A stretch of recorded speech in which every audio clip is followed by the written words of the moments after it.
is Free Talk Live, and you can join us here. We're doing a live Saturday episode, which means we're here, we're in the studio, we'll talk to you about whatever is on your mind.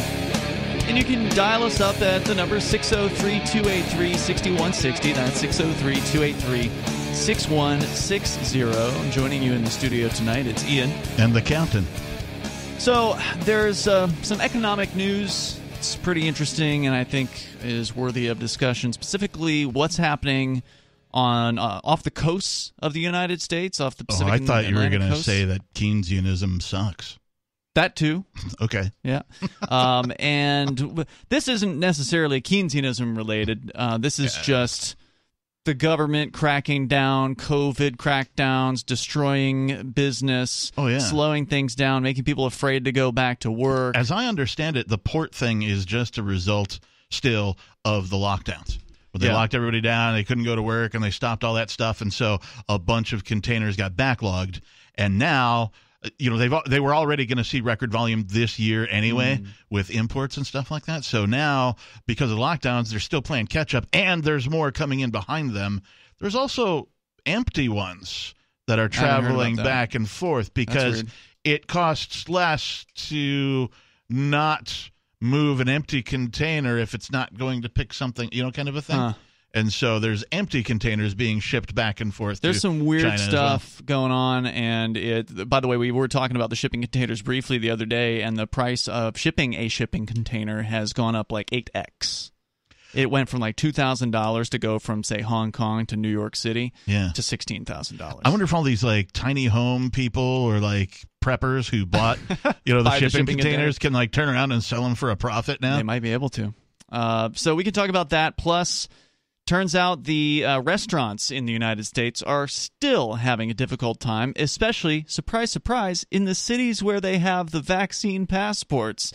They're having a very difficult time there. Oh, you mean the restaurants that ignore the people that kept them afloat during the lockdowns? Yep, the Postal Service is raising rates and slowing down delivery, so service is getting worse and more expensive. Only can a government entity make something cost more and give you crappier service. Right, and all of this is because of the government's crazy authoritarian response to a disease that kills 0.02% at most if you believe the government's inflated numbers. But Ian, you should be afraid of this disease. I'm sorry, I'm just not in any way, shape, or form.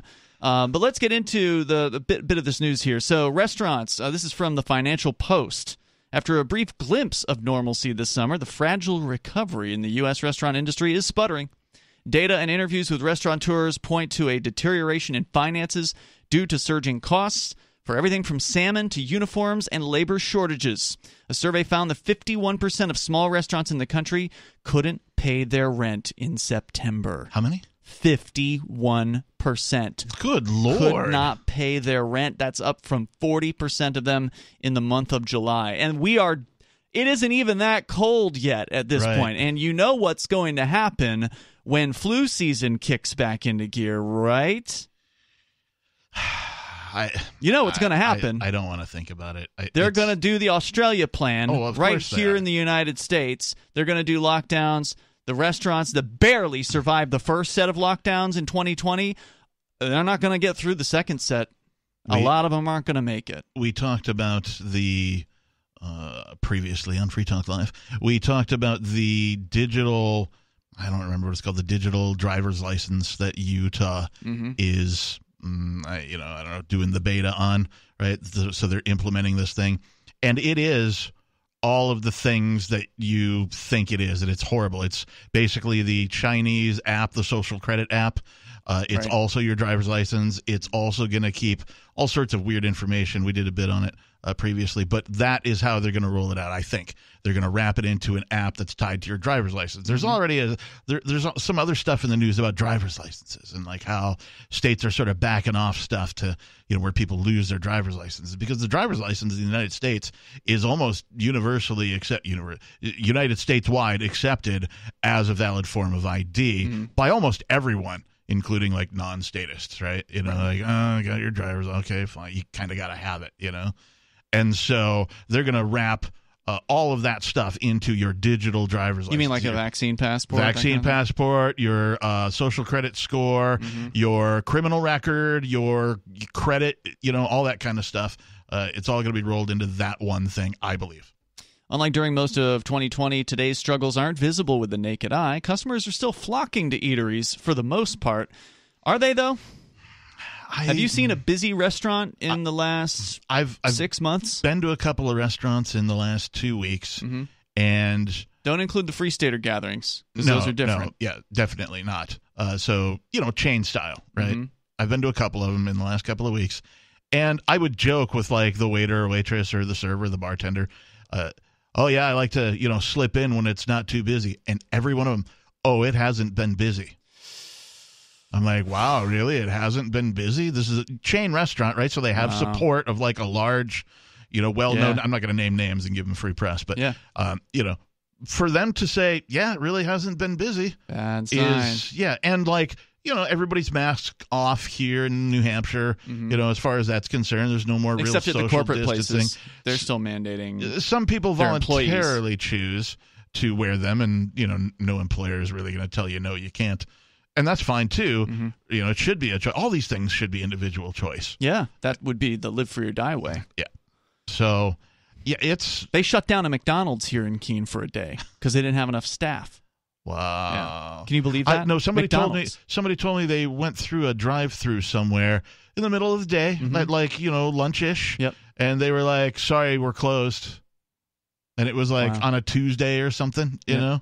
I heard a story. This was while I was in jail a few months ago. I was listening. For listeners that don't know, our studios were raided earlier this year, and I sat in jail for 2 months after TheCrypto6.com. Some ridiculous federal charges. But the local talk show that I was listening to, he was talking about how he went to a fast food place and was literally in line in the drive-thru. They weren't open inside. In line in the drive-thru for 50 minutes. Wow. And he just wanted food that bad or whatever, didn't want to go anywhere else, didn't want to cook his own meal or whatever, and so sat there and waited. They were apologetic about it, and they told him, hey, man, we're sorry, but there's only 2 of us here. Yeah. I mean, let this be a lesson to you listeners, and especially new listeners to this particular program, that, we've been spoiled a whole bunch here in the United States with a bunch of things. We take it for granted that you can just roll through a drive-through and pick up something, and you got your Uber Eats delivering to you now and all that kind of stuff too. When that stuff shuts down, what are you going to do? That's a great question. Even some grocery stores are having shelves that are not completely full and are totally barren at this point, but they're not. I was in Aldi the other day, Captain, which is, for listeners that don't know, kind of like a discounter grocery store. They put the boxes of the things on the shelf, and you just pick things out of the boxes. It's kind of like a Big Lots almost of a grocer. And they had 3 freezers that were completely empty. And I thought for a moment, I saw the first 2, and I thought, oh, maybe they're just broken. And then I saw the third one, and that one was actually still on, but it was maybe a tenth full. There was almost nothing in this third freezer, and I thought, okay, maybe they're not broken. Yeah, maybe there's just not food. And it's not just toilet paper. No, this frozen food. Right, so the toilet paper was a fear-based run. Right.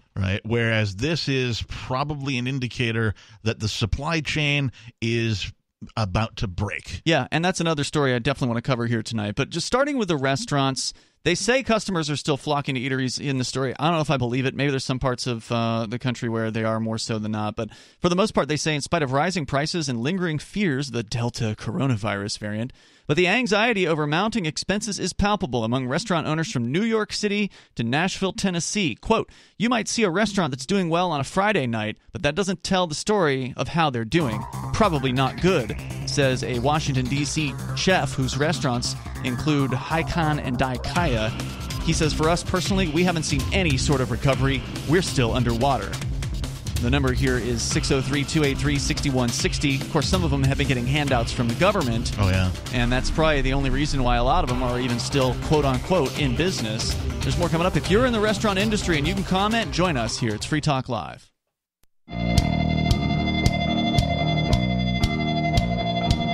It is Free Talk Live, and you can join us here, especially if you work in the hospitality industry.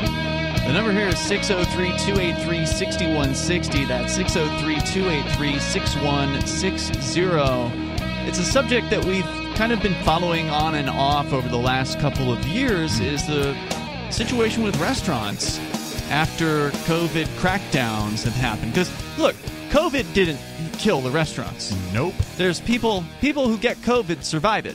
The super majority of them, it's really not an issue, but the government used this. The government gangs use this as an opportunity to seize a tremendous amount of power. They locked people down, and they literally destroyed this industry. They told people you can't go to restaurants. They told people you can't go inside the restaurants. They told people you can't go in the restaurants unless you have a mask on. And there's just all kinds of things. Now it's vaccine passports in places like New York City and San Francisco and a few other places. Seattle, Washington. Yeah, didn't King County go into that recently? They sure did, just a week ago. So they're making life very difficult. And then on top of that, you've got them basically paying people to stay home and not work. So you got people who weren't making a ton of money at restaurants before being paid better to stay at home and get high all day or whatever it is that they're doing inside their house. And they're, why would they go back to work if they're shiftless losers who just want to get stoned? Then, right. Usually they'd get stoned at work at the restaurant, and that's kind of like a restaurant thing. I thought that was like a requirement to work in a restaurant. Pretty much seems like it. I've never worked in a restaurant, but I've known plenty of people who do, and they all told me about it. The secret is to smoke out in the walk-in cooler. I've actually done that with some of my restaurant friends on more than one occasion. So what's going on now? Even after all the money has been poured in, there's these restaurant rescue plans, the federal government sending money to states, the PPP money giveaways. Has the government really rescued anything or anybody successfully, really, ever? Well, they kept GM online, didn't they, back in 2008? Just the bank bailouts, right? Yeah, they're pouring money into the big ones. But I mean, they first take that money from everybody else before they give it away. And they shouldn't do that. I'd like to point out that they should not rescue any business anywhere. Agreed. I mean, they shouldn't even exist, number one. But if they are going to exist, they shouldn't play favorites. Yeah. If there's a big corporation that's going to go under, they should go under, and they should sell off their inventory and their machines and whatever other things they have, pennies on the dollar, to somebody else who snatches them up and can do something innovative with it and start up a new business. But no, it's too big to fail here in the United States. If you've got political connections, then they're going to use taxpayer dollars to keep your business afloat. And so some of these restaurants have received taxpayer dollars. Oh, yeah. And, I can't blame them. You can't blame these folks because the government gang stopped people from coming into their restaurant. Yeah. So it makes sense that, okay, well, if the government gang's not going to let people come into your restaurant, then if they offer you a check, you might as well take the damn check. So I don't blame the restaurateurs for doing that, but it ultimately isn't enough to keep the lights on. This guy in D.C., Daisuke Utagawa, who runs a couple of restaurants, he's a chef there, he says they haven't seen any sort of recovery. They're still underwater. This story from financialpost.com. The industry is raising an alarm. Its main lobbying group called on Congress for more aid to help meet payroll and pay down debt, citing a survey showing that a majority of restaurant operators have seen business conditions deteriorate in just the past 3 months, in the middle of summer when all of these lockdown orders have basically gone away in most places.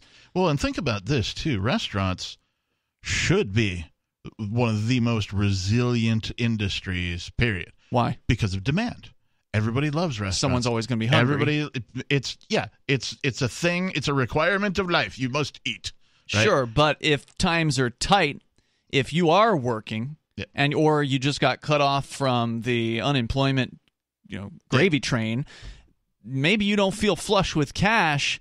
It's not a smart move to go out every night to a restaurant at that point, right? Absolutely, it's not. I mean, it all depends on what your budget is and what your income is and all that kind of stuff. Yeah. I'm just talking about as an economic indicator overall. Mm-hmm. Restaurants should be a very resilient industry. In other words, they should be able to bounce back. They've been known as recession-proof industries, for a long time, especially the ones that serve alcohol. I know New Hampshire likes to pretend they don't have bars and make all the bars serve food, so technically they're a restaurant, legally speaking. But there are places out there that, are restaurants that don't serve booze as well. But the ones that serve booze, I mean, booze is a recession-proof industry because when things are good, people drink. When things are tough, they people drink more. So when things are tough, So the restaurant industry, as an economic indicator of how well is the economy doing, how well is are folks doing in general, how is trade going, all that kind of stuff, it should be a very resilient industry. And the fact that it's not should scare a lot of people. That is an indicator for sure. And like many companies around the world, according to the Financial Post, food service firms are now being hit by supply chain bottlenecks. So they may be taking things off the menu. Sorry, we don't have chicken today, sir. I think I saw that somewhere already. They were like, yeah, we don't have any of this today. And it was like their main thing. It was like a lobster place. Like, no lobster today. Like, what? You want some biscuits? Underscoring the surge in expenses, a closely watched price gauge hit its highest since 1991 in August. Driven by energy and food, the Commerce Department said Friday. The story here says Jeff Katz is a partner at Crown, Shy, and Saga in New York City. He says our kitchen labor costs are up 20%. Maybe more. The question is, how much more can the customer handle? We haven't raised our prices yet, but these costs are real. Unquote. The rebound has been shaky and uneven across the country, even for national chains. Darden Restaurants, which you may know the name, they own Olive Garden and some other restaurants. They've got about 870 Olive Garden locations, said that sales bounced back slightly in September after falling off in August. Georgia and Florida have seen pressure from the Delta variant, and their California locations are getting better. Large public traded companies, including Chipotle and McDonald's, are scheduled for quarterly earnings. Who cares about that? The recovery in fast food has been stronger. And I got to say, I did see, like, the Burger King here in town has had lines in the drive-thru, like significant lines. I've also seen those at McDonald's and Wendy's. So a lot of people are doing drive-thru, and that may be because some of these places aren't even open on the inside. I don't know. I don't generally go to them. But this is tough, these businesses. So it's hitting the smaller restaurant businesses, the mom and pops, harder than it is anywhere else. It's hard to find help. I see it at every place I go. Everywhere. There's everywhere, whether it's a restaurant or anywhere else, there's a help wanted sign up. Yep. So it's very, very difficult. It's a constant increase, says Danny Abrams, and you still can't find people. Talking about increasing wages. Yeah. So they're still offering more and more and more. Right now, you can go and get $15 an hour working as a grocery store clerk. Yeah, you can get. I saw a fast food joint, $18 an hour. Wow. Yeah. Starting. Yeah, $18 an hour, $36,000 a year. Yeah. For flipping burgers, which I'm not trying to demean the job. I just don't know that it's worth $18 an hour. It might very well be. It is obviously now, Captain. I mean, this is, again, a value assessment. It's probably worth $20. They probably can't find anybody at $18. I'm sure. Otherwise, they wouldn't be offering it. And that just goes to show this whole, fight for 15. That's out the window at this point, because inflation has pushed up the minimum wage, without the government doing anything about it, without any sort of law being passed to increase minimum wage. There's no one out there offering anybody $8 an hour or $7.50 or whatever, the current legal minimum wage is. Yeah. I mean, everybody's going to laugh at that. Hey, are you old enough to remember the $500 beater car for winter? I mean, I bought my first car for $500. Yeah, they're now like, $3,500 or something. The guy that runs this Italian place says he can't reopen because he can't find an Italian chef. He can't find staff. This is in the Upper West Side. That's racist. There's more coming up here in moments. You can join us, 603-283-6160.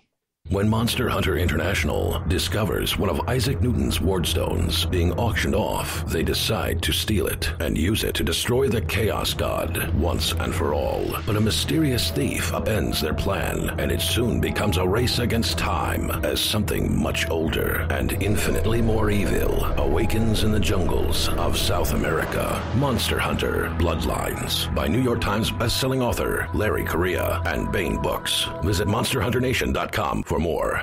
It's Free Talk Live.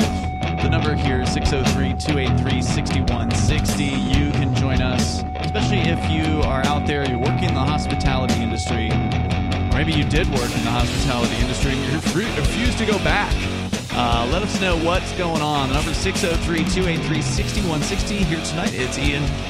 And Dayman, fighter of the Nightman, champion of the sun, master of karate, and friendship for everyone. It's beautiful, Dayman. Thanks for joining us here tonight. By the way, Friendly is watching us on D-Live. He says that none of the fast food joints, in his experience, are serving grilled chicken anymore. I saw something recently on maybe the social media about people warning against ordering grilled chicken from fast food places for health reasons, not necessarily for supply reasons. Strange. Yeah, something about the way they process the grilled chicken versus the fried chicken makes it actually less healthy than the fried chicken, if I remember what I read correctly. How strange. Yeah. But when the lockdowns happened, we saw beef shortage, right? Mm-hmm. There was oh, sorry, we don't have hamburgers today. Prices are shooting up, by the way, in some of the the meat products at grocery stores. One of our chatters over at chat.freetalklive.com, Inkblot, has been regularly posting prices, ridiculous pricings on various forms of meat. And if you want to follow that, there's an interesting chat room on our chat server. It's called Riot and Corona Drama. There's not really riots going on anymore, but it was started last year when the riots were happening. So it's always all kinds of interesting posts there. You can go join our chat server. Just go to chat.freetalklive.com. I should also mention Free Talk Live is sponsored by Bitcoin.com. So if you're interested in learning about cryptocurrency like Bitcoin and Bitcoin Cash, get on over to Bitcoin.com and click on Get Started at the top of the page. They can help you. And if you haven't yet learned the basics, all you got to do is watch like a 3-minute video. And that'll go over, quick overview. Now, obviously, you can dig deeper if you like. They've got more than one video.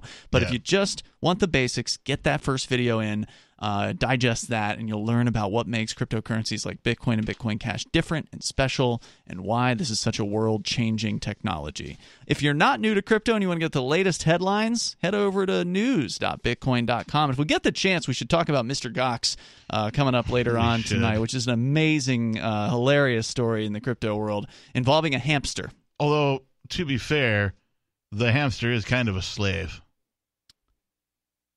I don't know. I mean, what? It's in captivity, right? And it's and then like no more than any other hamster in captivity. Okay, but whoever owns the hamster is the equivalent of government in that they are taking away the full value of the hamster's efforts.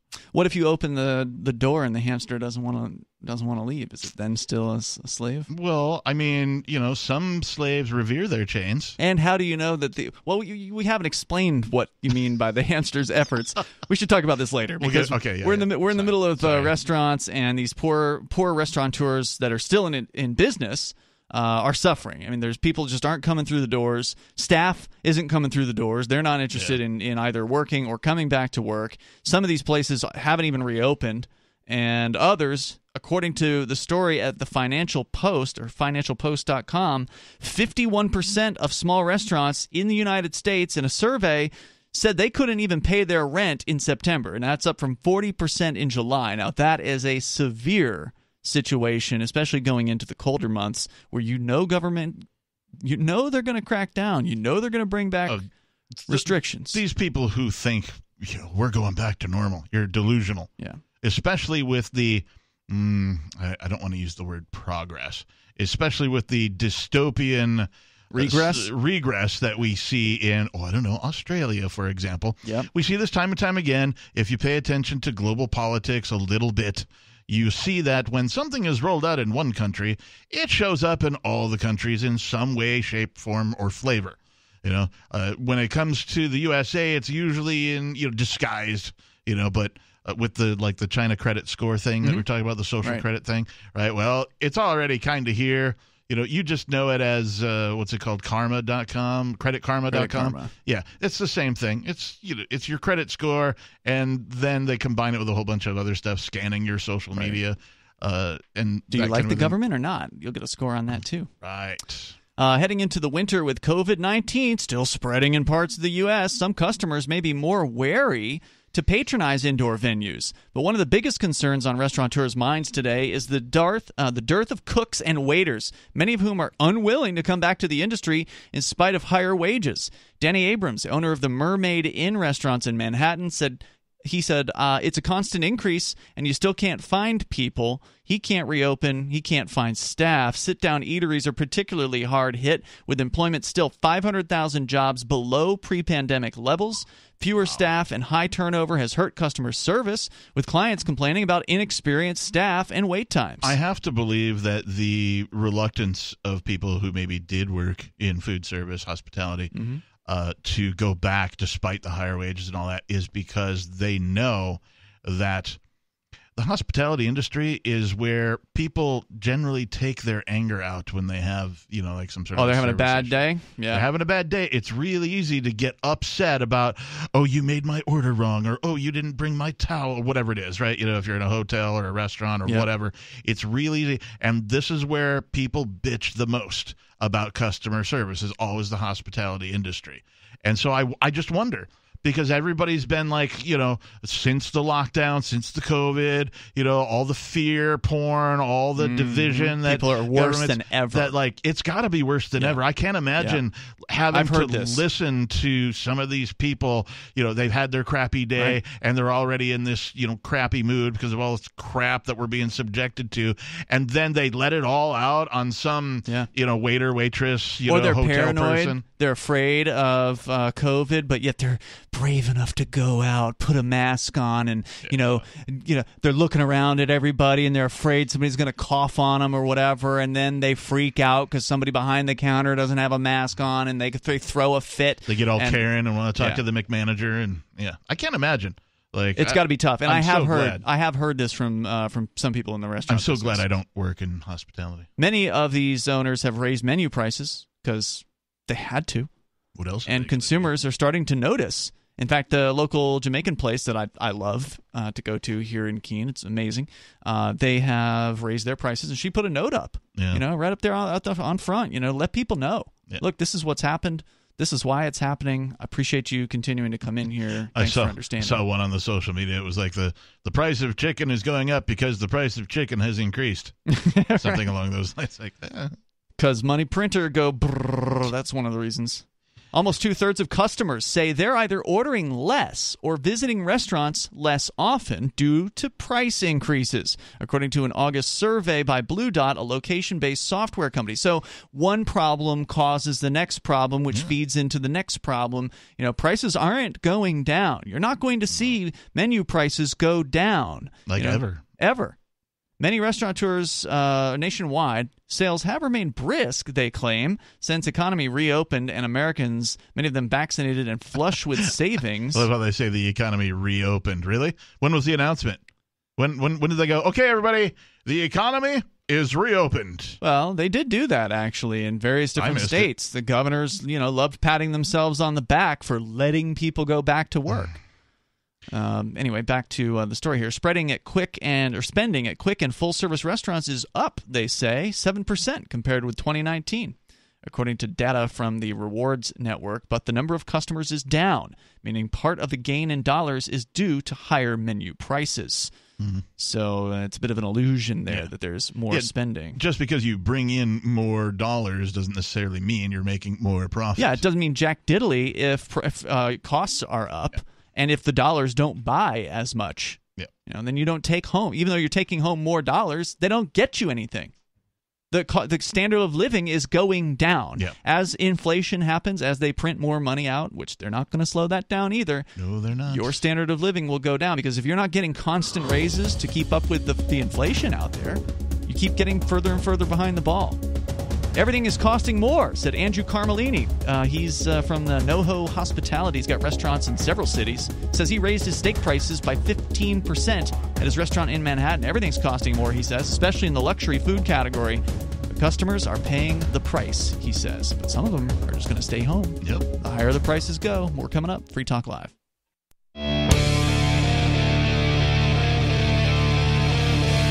It's Free Talk Live. Open phones here if you want to join us. The number is 603-283-6160. We're talking about the struggles of the United States restaurateur, the people who are amazingly still in business after a brutal last 18 or so months. Hey, if you're, thinking about expanding your cooking skills or getting some if you don't have some, now is probably a good time. Yeah, if you can open the restaurant in your own home and not have to go and actually pay rent somewhere, maybe you could make that work. But unfortunately, I'm just talking about like some people can't cook like at all. Yeah. Right? Because they just never learned and they eat out all the time or whatever, right? So if you're one of those people, now might be a good time for you to like. You're saying so you can avoid class. Going to restaurants. Right. I see what you're saying. It's far more economical to eat at home. Also, side topic or side chat, it's more. Well, let me rephrase that. The number one indicator for do you get enough nutrition is do you cook your own food at home? It's a good question. Number one indicator. If you do cook your own food at home, then you are doing better. You're doing way better than everybody else as far as getting enough nutrition. All right, and that doesn't include just throwing something in the microwave. That includes actually from scratch doing it the real way. It's a loose barometer, but it's still if you have a skill with like a pan and you can cook like one or two things, you're probably well ahead of the curve. We're going to continue the topic. Your calls and thoughts are welcome. We're going to your phone calls as well. But I do want to let you know about Liberty in Our Lifetime. It is a new event that's happening in, I think it was like Switzerland, but you can't go because it's sold out. Well, you can't go in person, but you can go digitally. You can get digital tickets, and besides, it's hard as hell to travel internationally anyway with all the stupid mandates. So they got digital tickets. They're available now over at lifetimeliberty.com. They're exploring projects happening right now around the world that are working to achieve a lofty goal of securing freedom in our lifetime. Speakers will be from Crypto Valley, Prospera, the Seasteading Institute, and more. They'll be speaking on this October 16th event, so that's coming up. We're 2 weeks away at this point. Get your digital tickets now at lifetimeliberty.com and see what people are doing all around the planet to create voluntary societies with a live and let live attitude at lifetimeliberty.com. Let's go to Robert in South Carolina. You're on Free Talk Live. Go ahead, Robert. Yes, I just wanted to say everything you said I agree with. You've got a very good way of understanding things. But you know something? The thing you've got to think about most importantly is to have the people have the energy to do these things. Whatever kind of society is, even a communist society, if people are supercharged with energy, they'll get something done. Even if they have the yoke around their neck, they'll still get something done because they've got energy. The problem is that a lot of times I think we have a lot of pollutants and pesticides, and a lot of times that drains our system. Even aspartame. My mom, who's a homeopathic physician, she said to me that a lot of these things, they just load the system down. And what you've got to do is you've got to supercharge it, maybe with a little bit of vitamin B12, maybe with, in other words, the ribosomes are the energy center of the cell, and they have to be supercharged. And then it totally imbues the way you see the world and the way you think of things. And well, look, even if you have as much energy as you possibly could have from whatever method, whether it be eating healthily or getting a lot of sleep or good sleep, there's reasons why people are healthier or more energetic than others. If you don't have the right incentives, it is not going to matter. And under a communist system, or any sort of centrally controlled and managed tyrannical system, even the most energetic people are not going to spend that energy if it does not benefit them directly, because incentives matter when it comes to human beings and their potential for output. You're right, conventionally 100% right. And of course it would be much better if everybody got exactly what they deserve. But you know something, there's another saying, and that is in life you don't get what you deserve. You get what you can negotiate, and that conforms with exactly what you're saying. I would have used the word earn, right? You don't get what you deserve, you get what you earn, right? And like earning has many facets, right? There's how hard you work, how good a job you do, but there's an unwritten bit about earning, which is just providing value, right? And a lot of our listeners may have heard of a concept called anarcho-capitalism, and that's really the basis of it. It's just, hey, do I provide value? And then you do that outside of like your job. So in your relationships, you invest social capital in your friends, all that kind of stuff. This is all providing value. And so if you find yourself in a rut or whatever, and you want to expand, you want to increase your income or, have a better life, just start providing more value, and eventually it'll come back to you. It's very karmic. Yeah, absolutely. Put it out there. Thank you for the call tonight, Robert. Appreciate it. Back to the story about the restaurants, and there's a few of them that I want to share here tonight to kind of give an overview of how bad it is, because it's bad generally for restaurants. But you know where it's worse? New York City. Gosh, I wonder why it would be worse in, the city that never sleeps. Because, well, first of all, New York City is a robust, prior to COVID, it was a very robust place for restaurants, right? Like lots of restaurants exist there. Yep. You could walk around, one block and have your choice between 5 Chinese places, 3 pizza places. I mean, it's a amazing. Little bistro. Yeah. Italian, whatever. It's an amazing place. That's what made New York an interesting place to go, to visit, because there's a lot of places you can choose to eat. Not so much anymore. Now, New York businesses, restaurants specifically, are down 40 to 60% due to the vaccine mandate. Wait, what's down 40 to 60%? Restaurant business. The business overall, 40 to 60. According to the story here from the EpicTimes.com, New York City restaurateurs are complaining their business has been slashed severely by the COVID-19 vaccine mandate, which requires people 12 and older to show vaccination proof for indoor dining. So that's just since the mandate. Correct, which started in September. So that's got to be a cascading effect, because we know that restaurants were greatly affected during the lockdowns as well. And so if they never recovered from that, and now they're down an additional 40 to 60%? Yeah, this is brutal. And as you pointed out, that's since the vaccine mandate, that's officially began being enforced in mid-September. It hasn't barely been 2 weeks since this thing started being like they're going around checking now. Like the cops are going around and enforcing this thing. Pre-pandemic, O'Donoghue's Pub and Restaurant was a successful business that had been open for 10 years in Times Square. Fergal Burke, the owner of, great name, of O'Donoghue's, noticed that his business has seen a massive drop since the vaccine mandate came into effect. Quote, "We don't have the money here to survive without the help of our landlord, who has been very supportive and has been giving us breaks on the rent." Remember, the last story said across the United States, restaurateurs, like 51% of them, couldn't pay the rent in September. So this guy's been giving them breaks. He says, without our landlord, we wouldn't be in business, he said. Said further that he needed to hire another person to be at the door checking for vaccination proof, which increased his expenses. Of course. So they're already having a tough time hiring people. Now they have to hire another person. When the government makes the business the enforcer of the mandates, it, of course, increases the business's cost. And they don't get anything extra from the government for that. Nope. Comparing the clientele from pre-mandate to when it kicked in about 2 weeks ago, he says our business is definitely down 50, I'll say 60%, he said with a somewhat downhearted tone. Quote, "There's just not people coming into the restaurant. They have the fear of being asked for vaccines."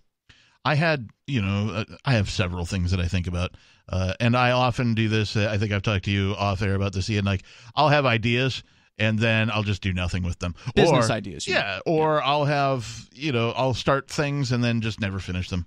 I have lots of half-done projects and stuff like that. But one of the things I think about oftentimes is starting a restaurant of some type. Oh, man. How many people have started a restaurant in the last year? It's insane to do that. Sorry, go ahead. I was just going. I was going exactly there, which is like, I haven't thought about starting a restaurant since the COVID madness. Pre times. Yeah, since before that. Like, I tossed around different ideas of doing like maybe a food truck or some sort of like remote delivery service. Somehow a pizza joint. Something. I don't know. Well, one of our favorites. Now, I not even an option. No, you'd be crazy. You'd be crazy to start a restaurant. I might as well just now. light all my money on fire. Yeah. Well, and actually, interesting point to that. Just looking specifically here at Little Keene, New Hampshire. Again, New Hampshire, one of the better economies in the United States, but businesses are still closed here. Lots of restaurants several restaurants have closed. Some that have been open for decades. One of them was there's one restaurant that was a newer restaurant, like maybe in the last 10 years they'd opened up. So not an established old place, but still they'd been successful for some number of years. The owner, it was the one that was in the hotel downtown. There's a hotel called, I think, the EF Lane, or I think they might have renamed it, but there was a place called Fireworks that was in there before. Fancy kind of place, like a fancy hotel restaurant, upscale. Yeah. You take a nice date there or something always like that. Always busy on prom nights and that kind of a thing. Well, and now it's closed. Valentine's Day, always popular. Now it's out of business. And what happened was the owner didn't want to move back to Keene, or he was like, got a place in the islands. I remember or something, seeing that place for sale. Put it up for sale on Craigslist. Put it up for sale. Drop the price. Drop the price. No one bought it. Yep. It would have been a turnkey operation. Everything's in there, all the tables, all the equipment. Boom, you're back in business. Couldn't sell it, and nobody wanted it. Nope.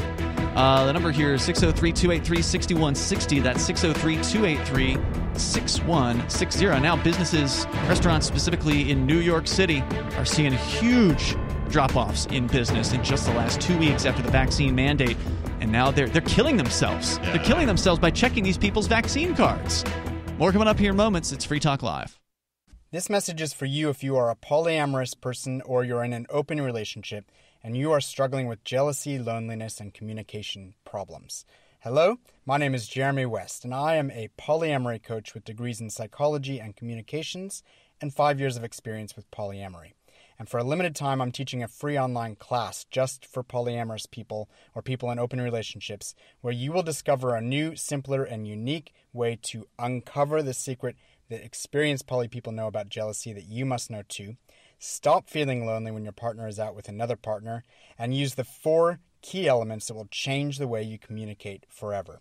No more crying yourself to sleep when you're alone for a night, a weekend, or longer, and wondering if it's better to go back to a monogamous relationship. Sound good? Well then, go to jeremywest.net/free class and register for my class now. Again, that's jeremywest.net/free class, jeremywest.net/free class.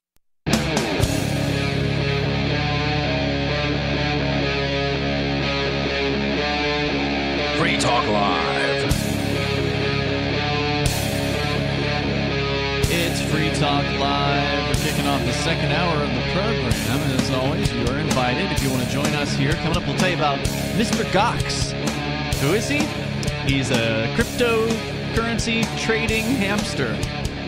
We'll explain that for you coming up in moments. With you tonight, it's Ian. Hamster coin? Oh, sorry, it's the captain. Hamster coin? It probably exists. Wouldn't surprise me if somebody already made that. What would the acronym be for hamster coin? HMC?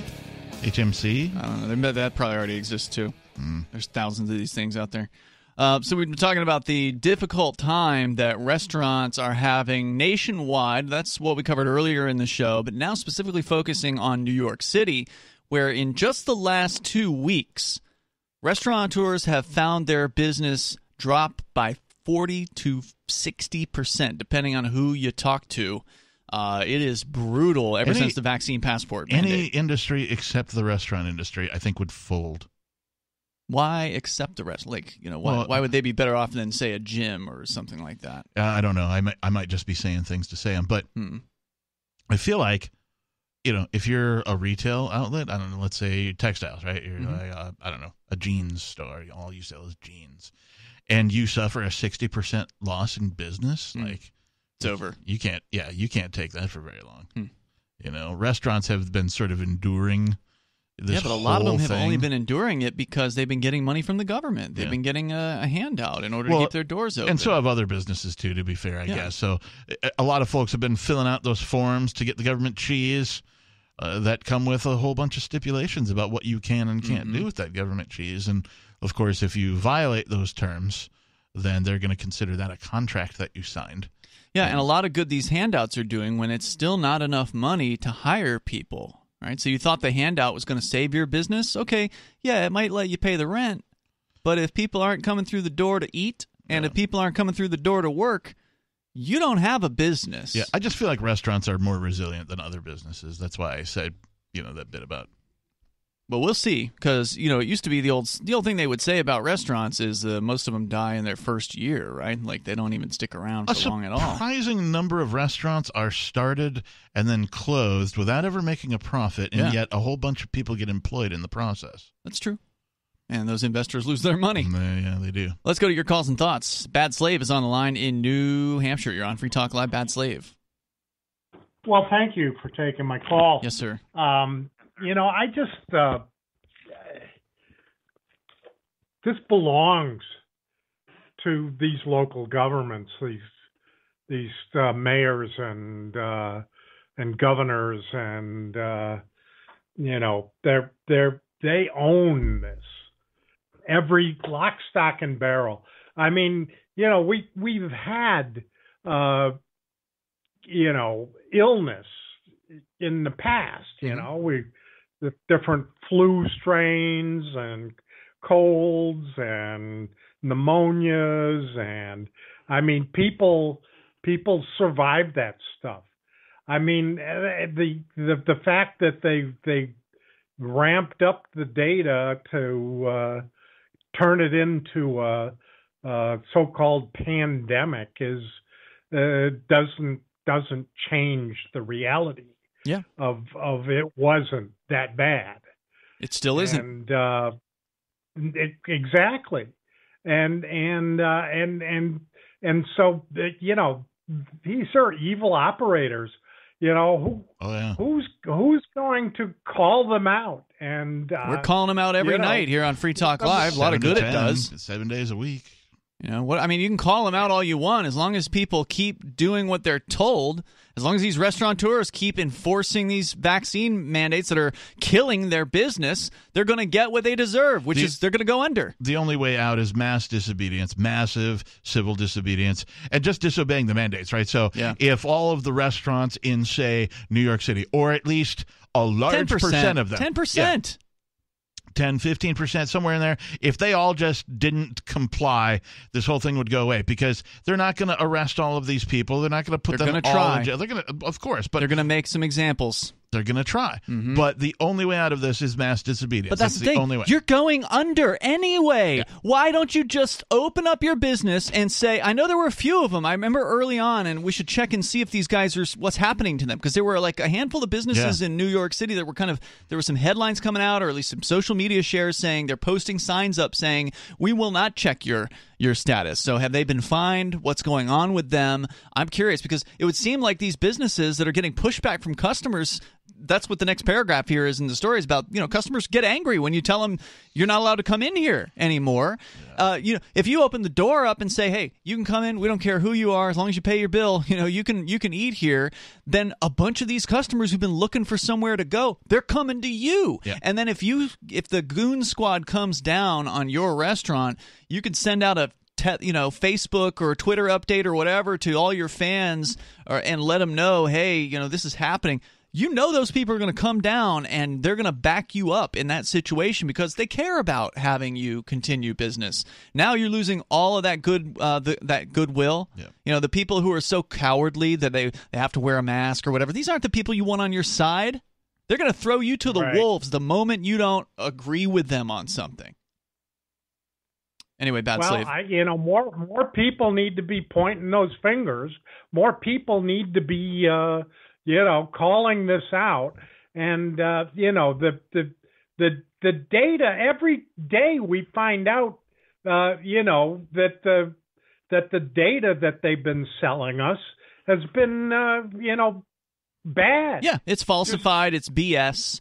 It's inflated, or in the case of VAERS, it's deflated. The voluntary system to report the various different potential side effects of the vaccinations. Thank you, Bad Slave, for the call tonight. I appreciate it. You can't believe the government numbers on this, but even the government numbers say this thing isn't really dangerous. Even their dishonest numbers. There's a great meme I saw this week on the social media, and it said, hey, do you remember when some new strain of something would come along and we'd treat it with like saltines and chicken soup and plenty of fluids instead of global communism? Right.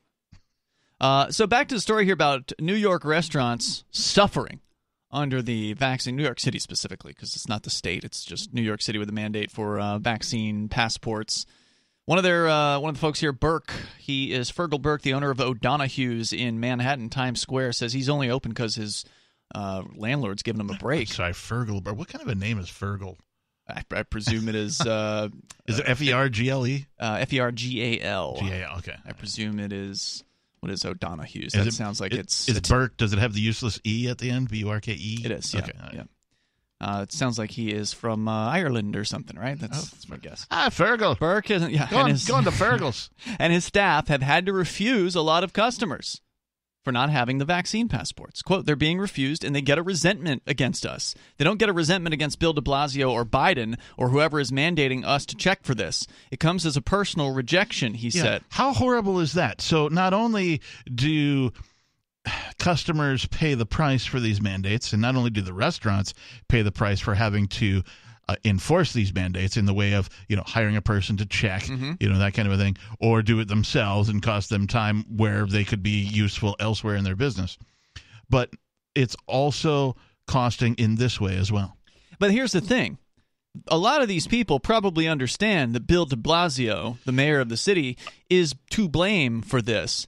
But the reality is Bill de Blasio isn't there checking your vaccine passport. And you so, are, and business owner. So the people who put all this crap in place that the customers should be mad at are a couple of degrees removed from the anger. Mm-hmm. And that anger gets taken out on the restaurateurs instead. Well, look, you're still responsible for it. Even though as he says here, quote, we don't want this mandate. We want nothing to do with this. But you're still doing it. So, if a cop doesn't agree with the laws he's enforcing, but he still enforces those laws, he's just as much to blame as the legislators that passed those laws. In the same way that, the Nuremberg trials, saying it was, I'm just following orders, didn't get you out of responsibility for it. So Correct. I get it, man. It sucks that your customers are mad at you and they're no longer going to be your customers because you rejected them. But you just brought this on yourself because you're afraid of what the government gang is going to do. I get why business owners are cowards and they do this stuff. I get they just want to stay in business. Yeah, they got to keep their money rolling in. They but you're pay down bills. 40%. You're down. He said 60% in 2 weeks. It's insane. So how's that going to work out for you? How's this obedience thing working out for you? The number 603-283-6160. You keep doing what they say, they're going to keep coming up with new hoops.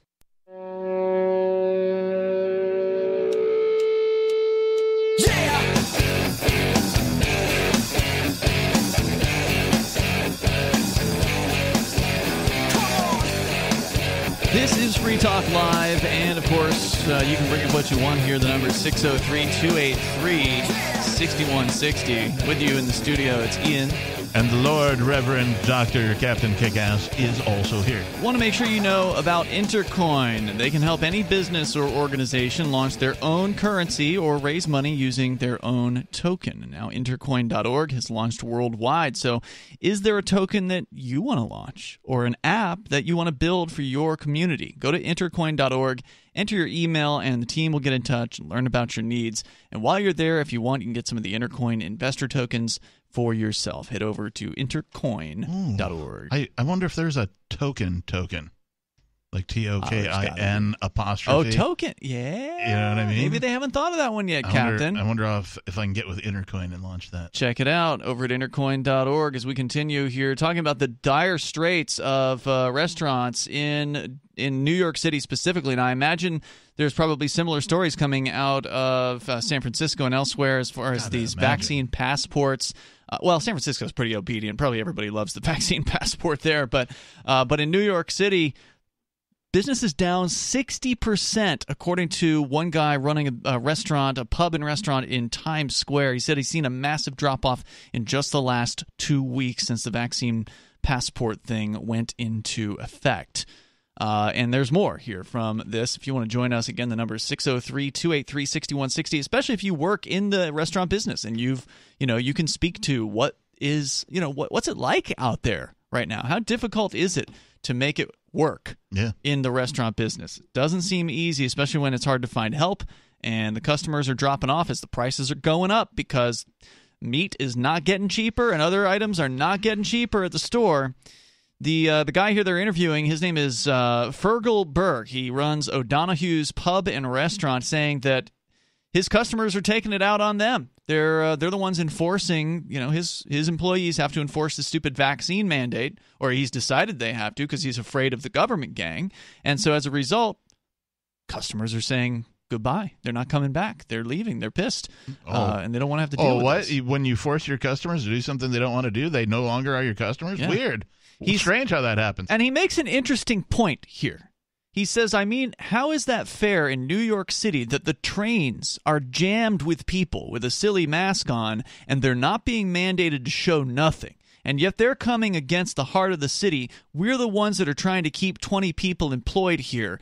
So there's no passport to ride the subway is what he's saying. And there's people packed in like sardines, in the subways apparently again in New York City, but yet he's got to enforce all these stupid rules at his front door. But wait, what kind of an entity is the subway? Is it a government run? It is government run. Entity? Originally it was privately built, but they took it over back in the day. Yeah. Now that is very interesting, isn't it? Like, why are they targeting these restaurants with these mandates, but not mandating the same thing for traveling around the city? If they are so concerned about COVID-19, well, is it just an oversight? It's always been about control. You know this.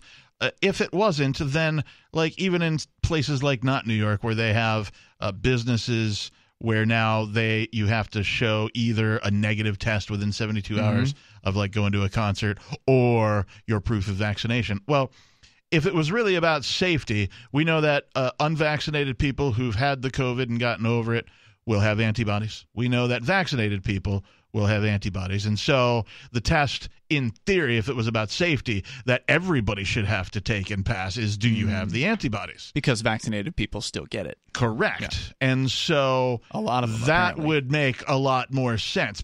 But it's not about safety, and it's never been about safety. Yeah.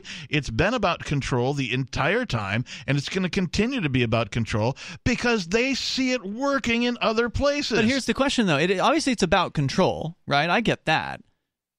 And they love control. So why not try to control people and their freedom of movement? Why not institute I'm not suggesting this, right? But like just comparing. Okay, let's not give them any ideas, bro. But why not?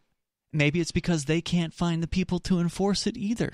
You know, it's hard to find people working at a restaurant. Yeah. Maybe the city realizes they don't have enough people. That's an excellent point. When a government can't enforce a thing themselves, whether it's a mandate or a law, whatever, kind of thing they conjure up. Target the private businesses, make them do it. Yeah. Because they know they control the licensing, so that's their leverage. Right. You don't want to say. We'll yank your liquor license or your restaurant, your business license. They will. You're done, pal. He says, we'll go out of business if this continues. It's going to force us to shut our doors. Despite the winter coming soon, they now need to build an outdoor dining area to facilitate an outdoor space, which will cost around $10,000 to $15,000. Yeah. How's he going to do that? And then, I don't know if you've seen this. We saw this in the lockdown, too, where, you could still sit outside with your food somehow. And so then restaurants spent money, like you're saying, $15,000 to build, a gazebo or a deck or something. And and then, the weather got cold, so they had to put up, the tarps around it. And so, they've built a new inside, except now it's outside for people when they could just have gone inside anyway this whole time. Well, restaurateur Stratus Morphigan, a managing partner of Brooklyn Chop House, thinks that the government needs to start considering bailouts to help the restaurant industry again. It's not going to happen. Well, it already happened once. That's going to. You know why it's not going to happen? Why won't it happen again? Because they're not too big to fail. Business is down probably 50% because people are not comfortable with being forced to take a vaccine, he told the Epic Times. All of a sudden, we dropped 40% week to week since the mandate has started. 40% in 1 week, and then 40% down from that. He says the politicians don't understand it is that there's no one-size-fits-all with medicine, and you can't tell a person has just finished chemotherapy that they have to take a vaccine to have dinner when their doctor says they can't. Right. He says now they have to police COVID-19 vaccination cards, most of which are written in pen. He says 2 million of them were distributed before the city implemented a central database. Quote, it's as smart as my 1983 driver's permit. My daughter, who's 13, can print out one of the fakes on her bedroom printer, and you want me to question the customers if this card is legitimate when every one of them is pretty much written in pen? He said his business did fairly well during COVID-19 and survived the restaurant crisis, but he feels a responsibility to speak up. He says, nobody steps up for the little guys. I'm not fighting for myself. I'm fighting for the ones that don't have a platform and are getting screwed by these politicians every day. The manager of a custom burger restaurant, The Counter, located in Times Square, told the Epic Times that, quote, everyone is losing thousands of dollars and that they will go out of business due to the vaccine mandate. Yeah, and the guy is right. The quote that you read just previously, that he does have a responsibility to speak up because nobody is going to stand up for the little people. No, it's just not going to happen. What needs to happen is the little people need to start standing up for themselves. Or else you're going to go out of business, and all you're going to have left is corporate. All that's going to be left are the corporate restaurants feeding you whatever slop. And it's only going to take a few, right? If one guy stands up, then the next guy stands up, then the next guy stands. It's a cascading thing. But look, you're going to have to do more than speak. You got to do something differently. You've got to refuse to obey. That's the key aspect to this. Yeah. And I'm sorry, I just don't have much hope for New York City. Yeah. Good luck. I mean, let's say you do stand up for yourself. Also, make sure you record it all. Particularly when the goons show up. And by the goons, I mean the government. Make it parasites. viral. Yes. Make it viral. Yes. Show the world what these a-holes do. Just remember, if you're going to go out of business, you have nothing to lose. So put it on the line. The number here is 603-283-6160. Or if you're a freedom-minded person, just close the damn thing and move to New Hampshire. Yeah. Back us up here because we've got a chance here in New Hampshire. More coming up. Free Talk Live. Looking for a great real estate investment? Consider New Hampshire, which is ground zero for the Liberty Movement. Your first call should be to Mark Worden from Porcupine Real Estate. He's more than just a real estate agent. He's your New Hampshire concierge. Where are the best places to live? Do you want farm, city, the burbs, or forest? Do you want a duplex or multifamily building so that renters pay your mortgage? There are homes in all price ranges in New Hampshire, and Mark can help with financing too. Invest in liberty and property. Mark Worden can help. PorcupineRealEstate.com.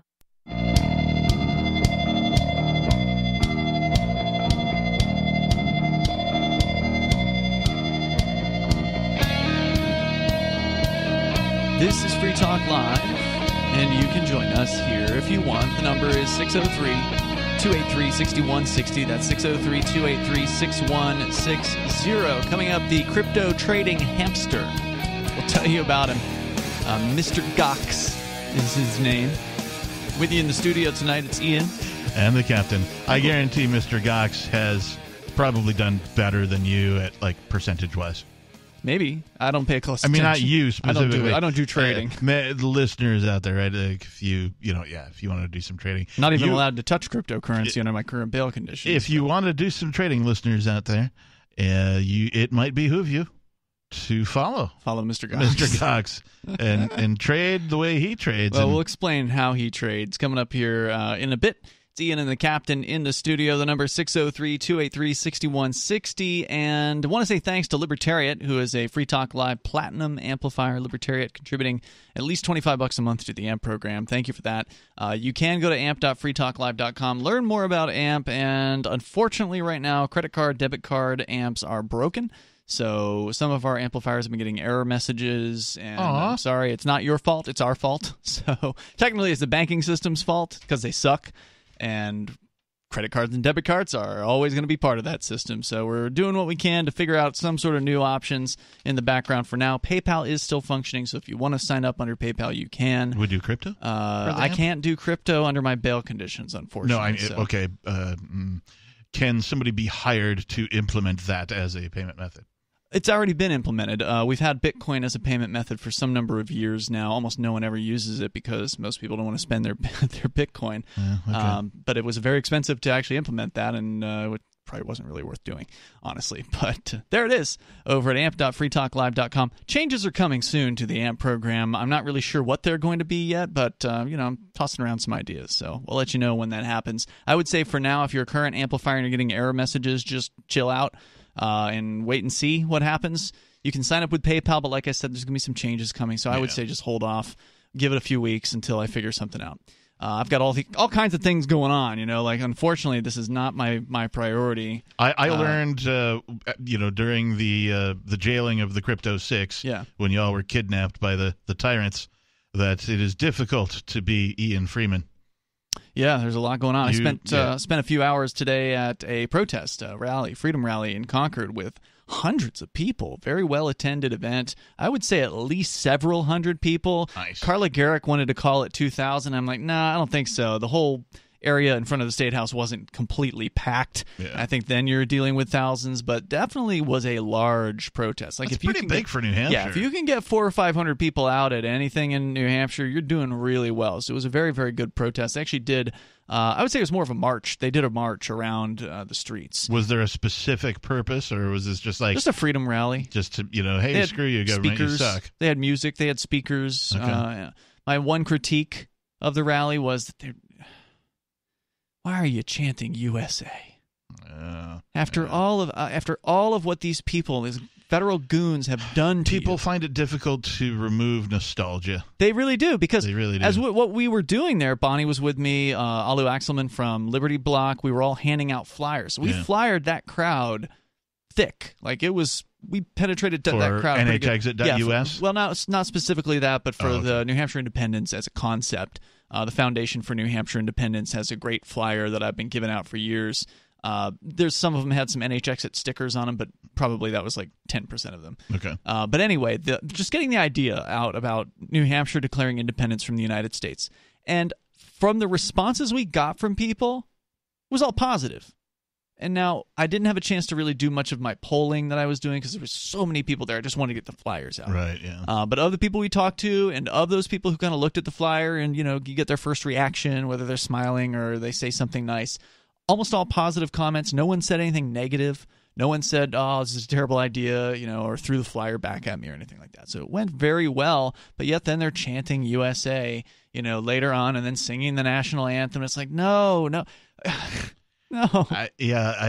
We've got a long way to go, but at least we're getting people thinking. The indoctrination is strong. It's hard. It's hard to deal with that. So anyway, let's go to your calls and thoughts here. And by the way, there were free staters throughout the crowd. A lot of new movers, too. Nice. I met some people that had been there just for a couple months, or one guy had been there for like a year, been in New Hampshire.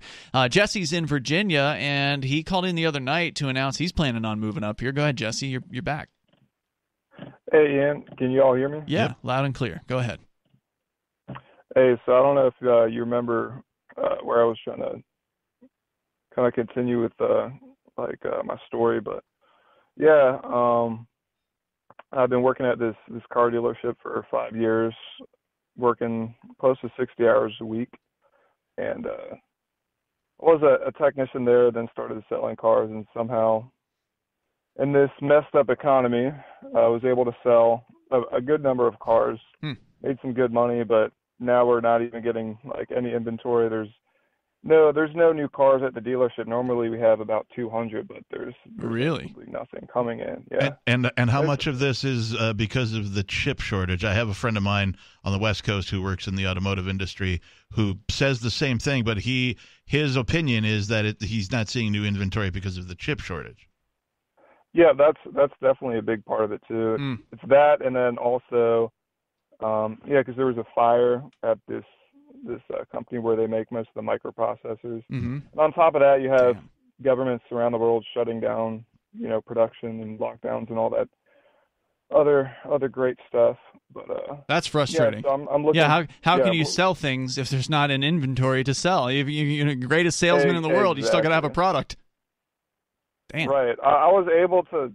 Even through that, I was able to sell 16 cars in July, and cool. that 90% of those cars were just like pictures on a computer screen that I had to sign people up on. Wow! So they're not even test driving things, is what you're saying? There's no test driving. Hardly. I would have to test drive them in like a pre-owned vehicle to get them an idea for how the car would handle. That's amazing. Yeah, so that's kind of going away. So I'm gonna have to find new work. Well, the good news for you is that sales is a skill that generally translates from industry to industry. Sure, yeah. You just need to be able to apply your sales training that you have in the automotive industry to, say, another industry. One that actually has a product to sell, preferably. Right. Cool, man. Right. So, I mean, look, one thing's for sure, there's jobs aplenty. I mean, they're just all over the place. If you're willing to work, there are jobs. If you're willing to have a job, there are jobs. Yeah, that's true. Mm-hmm. So anything else you want to share about your experience while you're moving up to New Hampshire? Yeah, I've always thought about it, thought about doing a little bit later in life, but there's been a few things kind of lighting a fire under me. Mm-hmm. Two of those things is I had a friend pass away this past July. And then my mom passed away the month after that, so that was just really tough for me and my family. And my mom died in a hospital. She had, what they're claiming was COVID, but yeah. You're skeptical of this? Yeah, I mean, the way I just did some, digging around, after, while she was in the hospital, while she was sick and everything. I always knew these vaccines were, bad news, and she was warning me about those. And it was only after her passing that I discovered that the hospitals are using this drug called remdesivir that a lot of nurses and doctors are speaking out against. And just the protocols, they're not even testing these patients for any other disease once they test positive with the PCR test, which is not 100% accurate. It's that's questionable. So as soon as they test positive for COVID with these unreliable PCR tests, they're just saying, "Oh, well, it's COVID," and then not doing anything else. Right. That's and then crazy. I heard that from one of the nurses speaking out. They usually do they swab your bronchial tubes, pull out a bunch of stuff, and see what you got, but they're not even doing that with patients. Wow. Jesse, thanks for the call tonight, man. I definitely appreciate hearing from you. Good luck with the move up here. Feel free to give us updates as keep us updated, man, as they're coming along. And of course, there's ways to get in touch with folks on the ground here. There's the Shire Society forums over at forum.shiresociety.com. I know the Free State Project has a contact forum there as well. They can get you connected with people across the state. So get you plugged in when you get on up here, whether it's to visit or, as he says, he's moving up or coming up. It's Free Talk Live. Thanks for the call.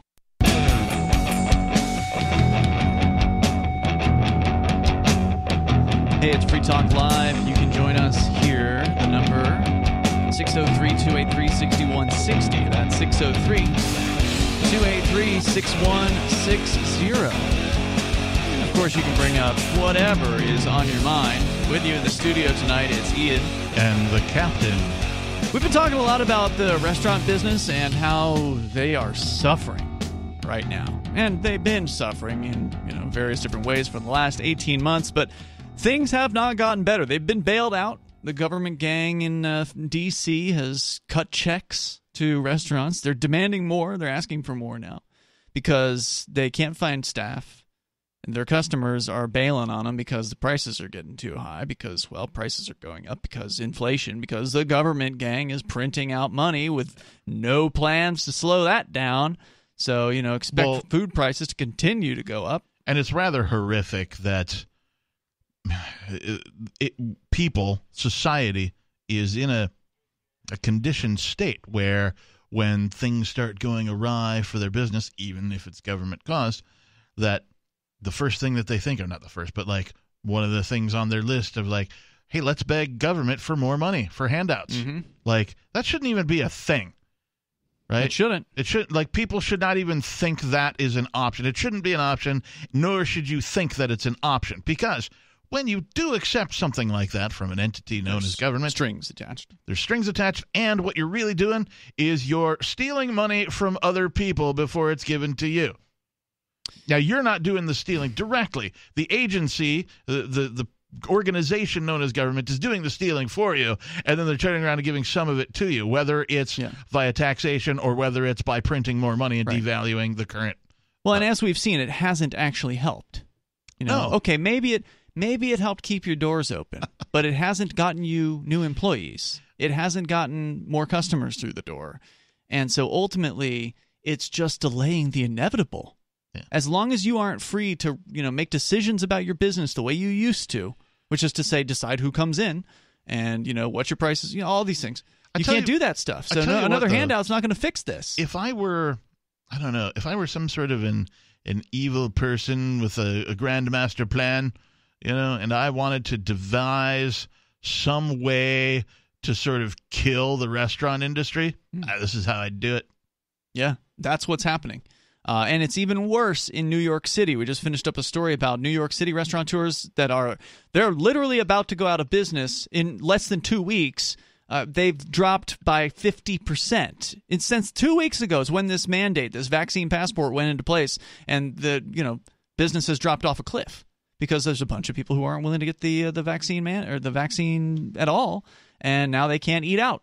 Yeah. Unless they can sit outside, which, of course, in a number of weeks is going to be completely untenable. There will not be an option for outside seating for most people. Not anywhere where winter is a thing. And it's a thing in New York City. Definitely. So, final update here we've been looking at just generally what's happening to restaurateurs. It's been focusing more on the small business, the mom and pop businesses. They're the ones that are suffering the most. They don't have mega corporations backing them up like fast food chains. But that's what this next story is about from Reuters.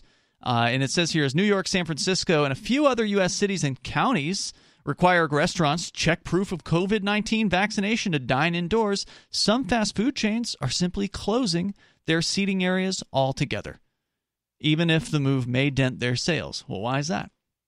White Castle shut their seating sections in more than 20 New York City locations in September, after New York City began asking, no, media, They're not asking. No.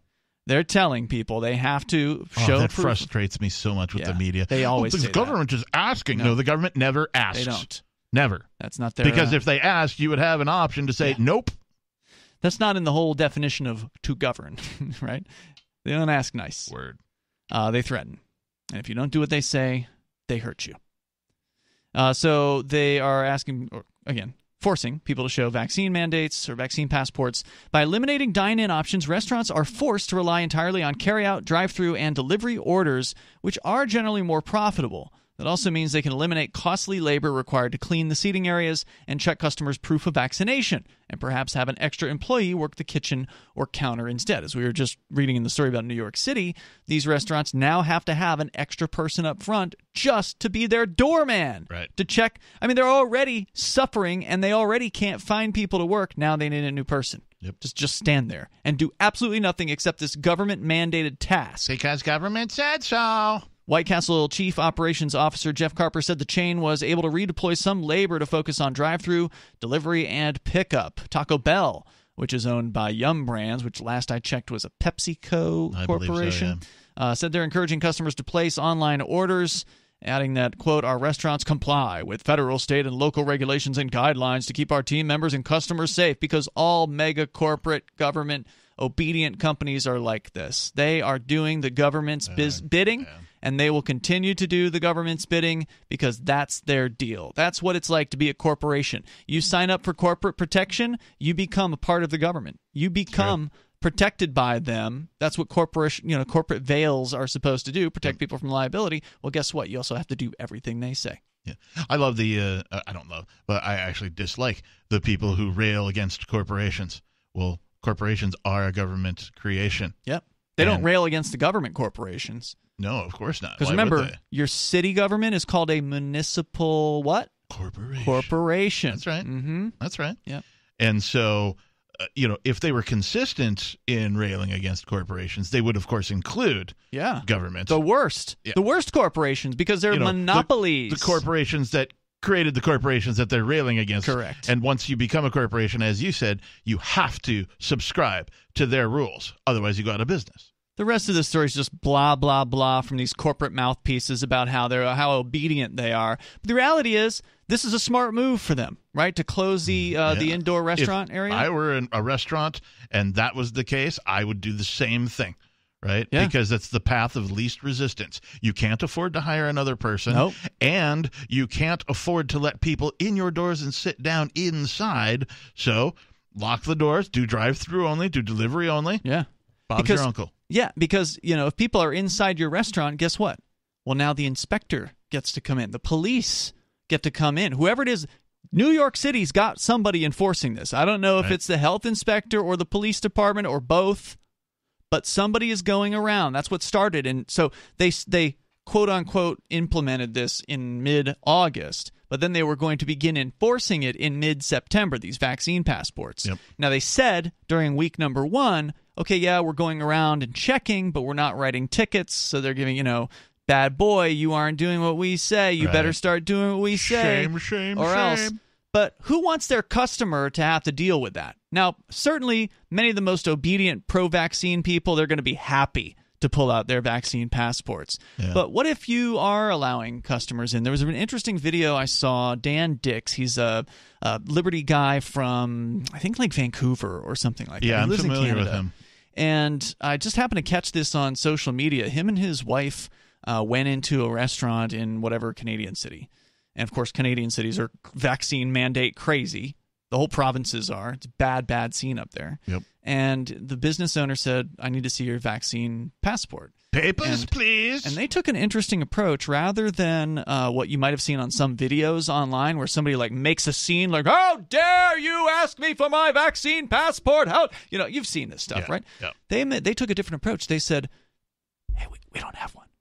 And then they pulled out their phone and showed them, turned the phone screen on and showed the employee, or I think it was the manager. Yeah. Basically, whatever the hell was on their screen. It wasn't it wasn't a vaccine passport. Right. And the manager took the phone, looked at it, handed it back to them, and served them their meal. Oh, that's awesome. Smart approach. Now, of course, if there's a sting operation going on that's taking the same approach, then you could get busted. Which is why I say the smartest thing for a business to do is just go ahead and close the inside. I know you want to operate the restaurant the old ways, but who wants their customers to have to deal with the cops coming in and going around, "Sir, I must see your passport. Passport, please." The papers. Yeah. So that's the latest on restaurants, and of course, a lot of these fast food companies are now designing drive-through only locations. Have you seen some of these designs where it's like multiple lanes? I mean, you've already seen McDonald's doing that. Yeah, they're looking more like banks. Yes, right, where they have your food's going to come shooting down through the tubes. Which is just so impersonal, but this isn't new though to fast food. When I was in Chattanooga, Tennessee, several decades ago, probably 25 years ago, there was. I think it used to be an old photomat. Oh. Right? Where it was like the drive-through, drop off your film for your camera. For those of you listening who aren't familiar with cameras and film, there used to be film. Anyway, kids? You could drive through on either side, so you could drive through, and all they did was burgers and fries. That was it. And you couldn't have it your way. You just ordered like one of 3 selections, and their fries were delicious, and it was cheap, and it was great. Amazing. The number here, 603-283-6160. Coming up, Mr. Gox, the hamster, picking the winners of cryptocurrency. I'll tell you about it on the way. Plus, the California school mandates. That's some bad news. We'll tell you about that, too. When a lunar observatory detects a radio broadcast originating from Proxima Centauri, the nations of Earth discover their first contact with an alien race may also be their last. With the Proximans facing an extinction-level disaster, Earth must choose between sending a ship on a multi-year journey or allowing nature to take its course. Saving Proxima, a hard science fiction thriller by Travis S. Taylor and Les Johnson from BaneBooks.com.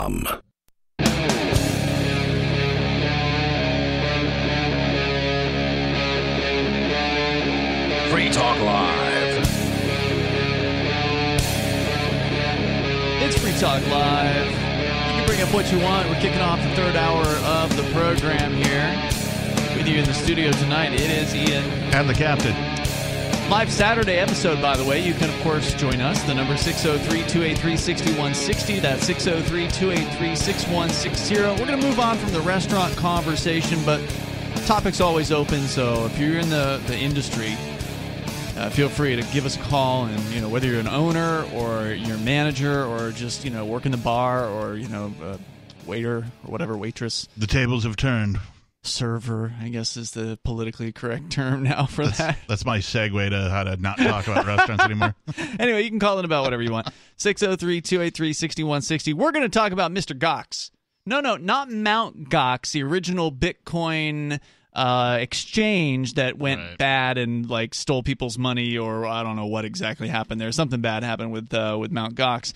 But a hamster has been named after. That is now Mr. Gox, G-O-X-X. And what does Mr. Gox do, Mr. Ian? Gox is a cryptocurrency trader. Not T-R-A-I-T-O-R, but trader, T-R-A-D-E-R. He makes cryptocurrency buys and sells in his office when he wants to go into the office. I understand his office is customized in some way, shape, or form. Oh, it's amazing. Yeah, it's amazing. No, it's actually not. It's not a maze. Oh wait, that'd be a mouse, not a hamster. Sorry. It is. I bet you could put a hamster in a maze if you wanted to. But here's the story. There's a lot of coverage of this. BusinessInsider.com. This is a fun story. A hamster in Germany is redefining a random walk down Wall Street. Author Burton Malakil's belief that a blindfolded monkey throwing darts at a stock ticker list in the newspaper could do just as good as a human investment professional. This hamster is live streamed. Yes. So you can tune in. I believe it's Twitch. He's got a Twitch feed. Named Mr. Gox has been independently trading a portfolio of various cryptocurrencies since June 12th. And so far, Gox's performance has been impressive. As of Friday, and this was written, I don't know, a week or two. No, it looks like a week ago. Yeah. So as of the last couple of weeks, the portfolio was up nearly 24% since its beginning in June, according to the Mr. Gox, it's at Mr. Gox Twitter feed. that that documents his daily performance along with every trade made by the hamster. Which, I mean, this is just brilliant to take the time to set up. We'll tell you about his office here in a moment. To set up this office, to get it on video, to have Twitter posts go out every time Gox makes a trade, and it's all automated. There's not some guy sitting there. So we'll tell you more about how it works. It's incredible. When I found out about this, I'm like, all right, I got to follow this guy. I'm following this hamster. Oh, have you been following since? Yeah, I follow the hamster. Okay. I only found out about it in the last week, but it'll send out a message saying Mr. Gox is in the office and is preparing to make trades or something like that. So if you want to, you can then tune into the Twitch feed and watch him live. It's amazing. So his caretaker built the Gox Box, a crypto-rigged office attached to his larger home that gives the hamster the ability to perform various exercises that then execute specific cryptocurrency trades. The hamster can enter the office whenever he wants to make the trades. So like a whole bunch of people since COVID, they now also work from home. Yeah, and so it's actually an office connected to his home, right? So he's got his little home or his home box or whatever, and if he wants to check into the office, he just goes into the office. A lot of these work-from-home jobs require you to have a separate space, or at least a space where you can like close the door and keep your pets out. Whether it's a requirement or not, it's a good idea for various different reasons. It's good to separate your work from your People have been turning home life. Weird spaces in their houses into these offices, right? Like the laundry room, know, that kind of thing. Or a walk-in closet. Nope, get rid of all that crap. I'm putting an office in here. Makes sense. So how does he do it? Well, first he runs on the what's called intention wheel to pick one of about 30 cryptocurrencies to trade. They have one of those at a local bar here in Keene, except you spin the wheel and like whatever it is, that's a drink. That's the shot you get for like $5 or something. Well, in this one, he runs on it, right? It's your typical hamster wheel that's hooked up to some sort of a device that once the wheel stops spinning, it picks a cryptocurrency. So then what does he do? Well, he can then run through one of two decision tunnels that either trigger a buy or sell trade of the chosen cryptocurrency. The top cryptos currently held by the hamster include Tron, Ripple's XRP, Cardano's ADA, and Ethereum. Gox's portfolio was funded with the European equivalent of $390, according to a report from Protos. Gox's unidentified caretaker and business partner told Protos that the trades the hamster makes are automatically set to €20 increments. Quote, there are plans to give Mr. Gox more control and let him intentionally pick his buy amount if the interest in his channel keeps growing. Well, that's fantastic. Why didn't I think of this? Mr. Gox has so far generated profits of €77 as of Friday afternoon. Its portfolio hit a high of nearly $580 in mid-September when its performance was up nearly 50% in less than 3 months, according to performance data compiled by Protos. But since then, the recent crypto sell-off did put a dent in the hamster's profits. But profit is a profit, and Gox likely understands that. Quote, Mr. Gox is happy to see that some of his investments have finally paid off, according to the business partner. And then they have a graph here showing Mr. Gox versus the market, comparing NASDAQ 100, S&P 500, Berkshire, Bank, and the actual price of Bitcoin, and they claim that Gox has gotten a better return. Than I wonder if Mr. Gox has like T-shirts. They need swag. Yeah, there's got to be. I'd get one. There's got to be. People must be obsessed with this at this point, right? Like, this is a perfect internet story. It is. It's got the crypto element. It's got a cute little animal element and live streaming video. I mean, and it's got profit. So far. Yeah, and now maybe he's profiting because, he's just riding the market to some extent. Or maybe he's a prophet. Because remember, you don't quote-unquote profit until you sell. Right, that's why I mean maybe he's prophesizing. Maybe he is a prophet. Church maybe if Mr. you follow Mr. Gox, you will do well. I don't know. I don't know either. Make your own decisions. I don't know if you want to follow the advice of a hamster, but I certainly wouldn't. It's going to be better than following the advice of a government. Yeah, I certainly wouldn't follow the advice of really anybody when it comes to cryptocurrency, because I don't think anybody really knows what they're doing. I mean, I don't think that anyone really knows who the winners are going to be. I know. Why the things are going to win when they win. One of my feeds the other day had an article, and it said, such and such, who predicted the rise of the bubble or the top price of Bitcoin, predicts that Bitcoin will surpass $120,000 in October. Right? That's great. Month, right?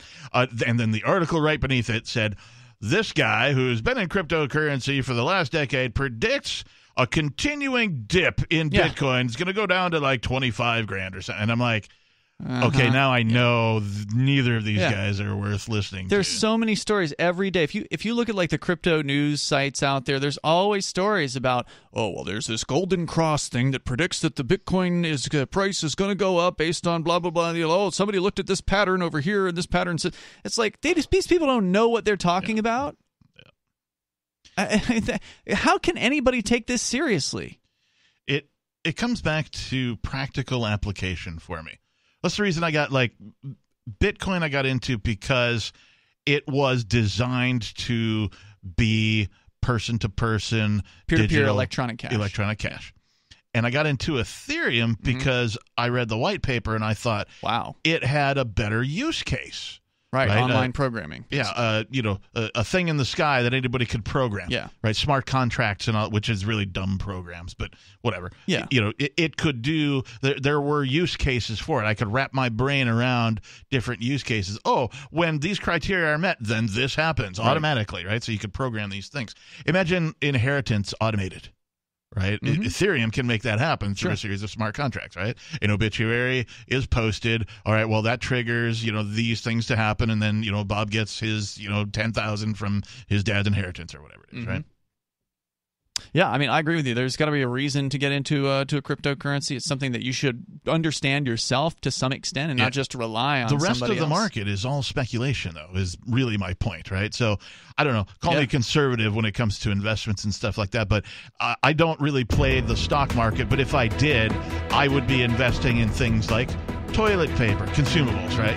Things that people use on an everyday basis that aren't going away anytime soon. And that's how you get your start.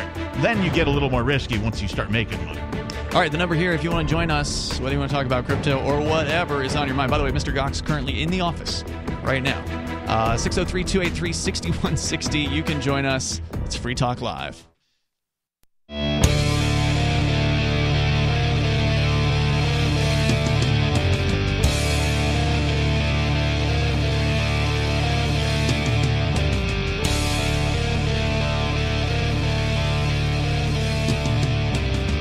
This is Free Talk Live, and you can join us here. The number is 603-283-6160. That's 603-283-6160. We're talking about Mr. Gox, the crypto trading hamster.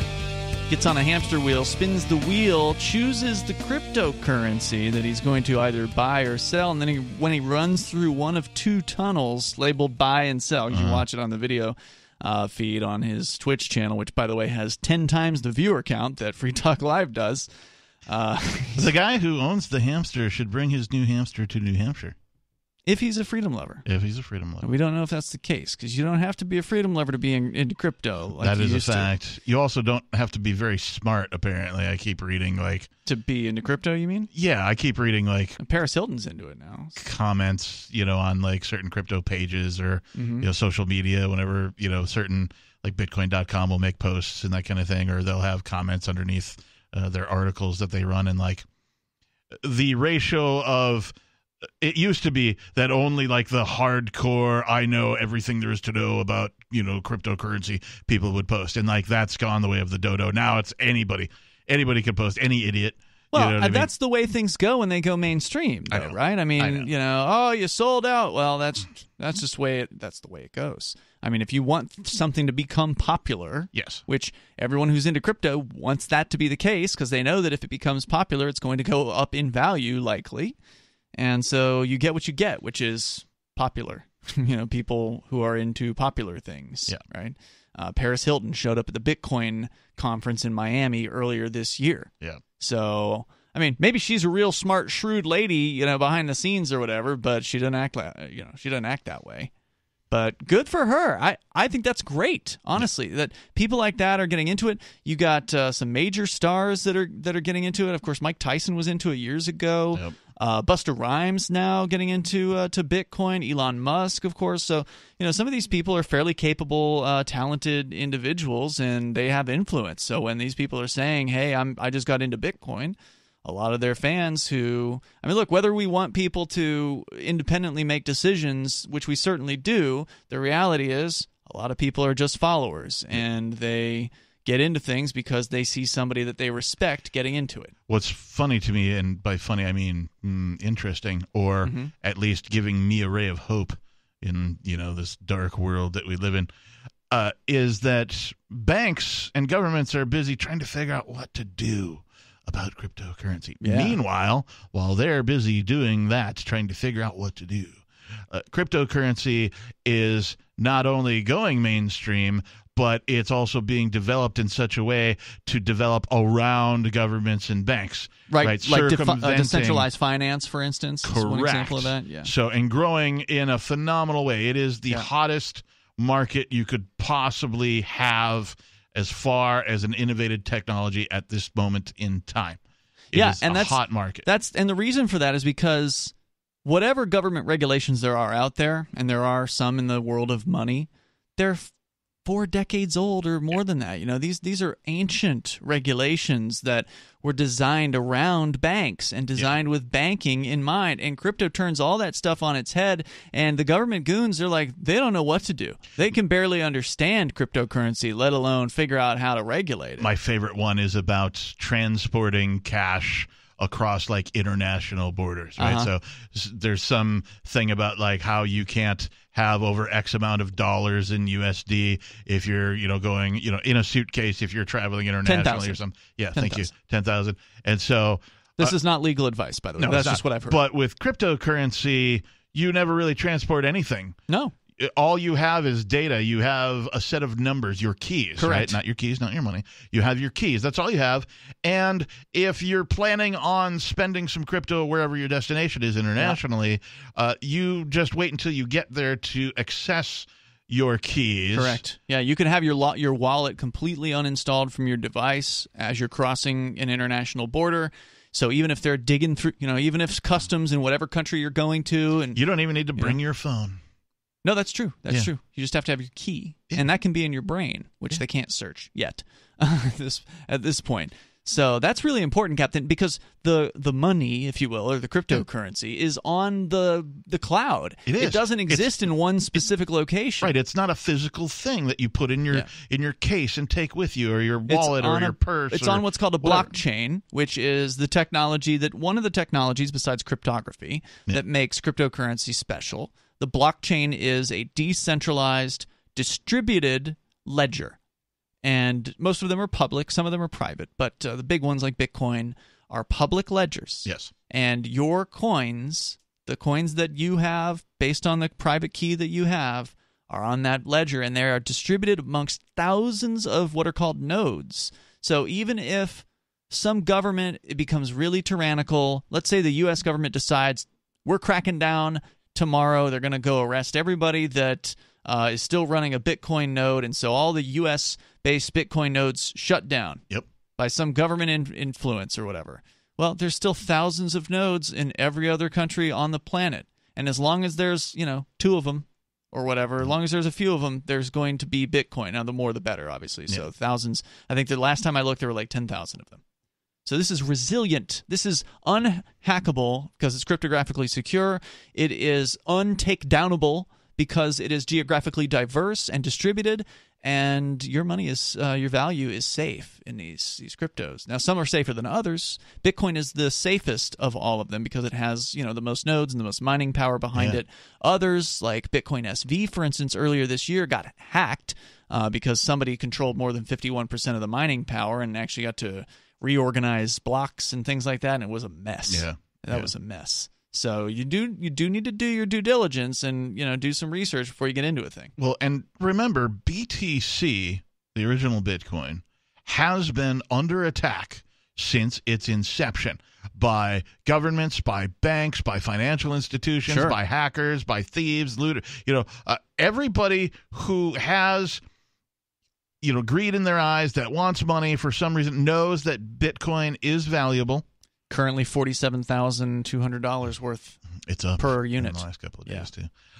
So this thing has been attacked by all governments, maybe not all, but certainly most of them, by a whole bunch of banks, a whole bunch of financial institutions.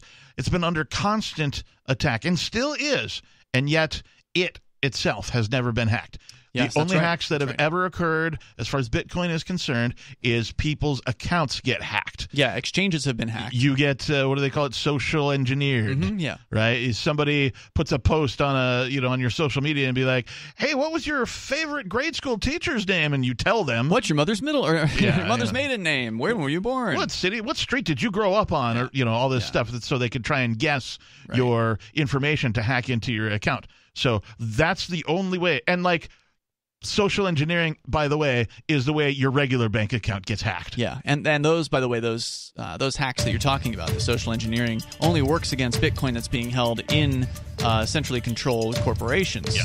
Because if you're holding your own keys, there's no way they don't even know you have it. Yep. They have no idea how much you have or in what wallet you have or what cryptos you have unless you tell them. Yep.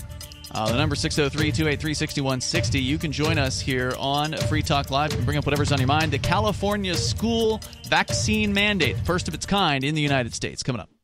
Brute force, intransigent defiance, adamantine will. These are the hallmarks of the AI tank. These gigantic machines have the firepower of an army, but they also have their own sense of honor and duty. When the world breakers arrive, battle will be joined, planets will shake, and war and peace will never be the same again. World Breakers. Stories from David Weber, Larry Correia, and more. Available August 3rd from BaneBooks.com.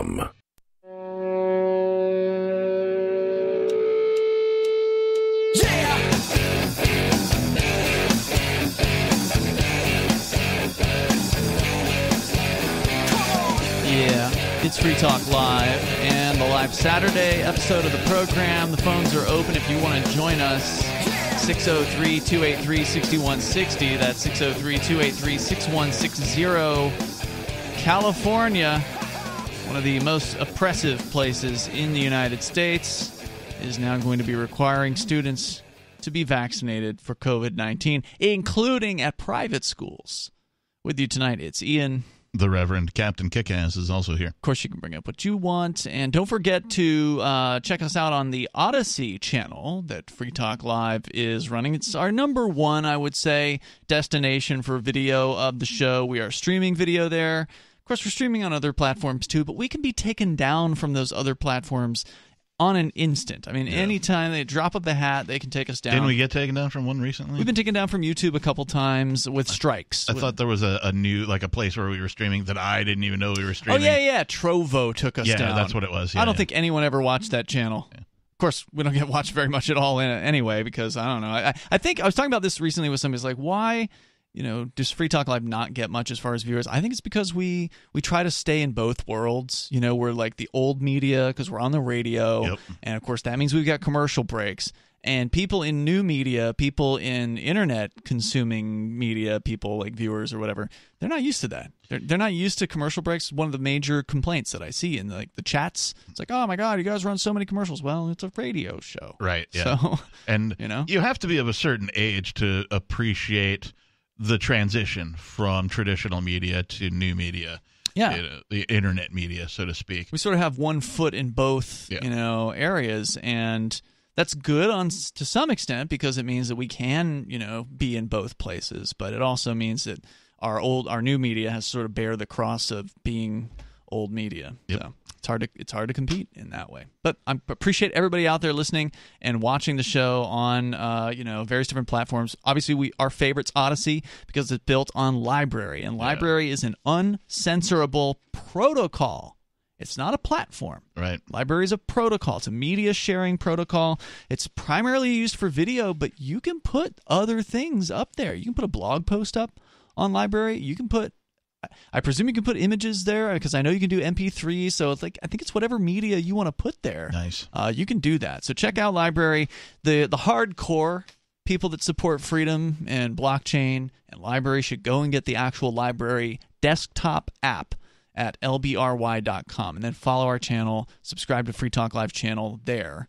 But if you just want to try it out and just subscribe to some video channels, Odyssey is the way to do that. Odyssey is their video streaming platform that's been built on top of the library protocol, and you can find our channel over at video.freetalklive.com. That's video.freetalklive.com. Let's go to your phone calls and thoughts. David is on the line in New Mexico. You're on Free Talk Live. Go ahead, David.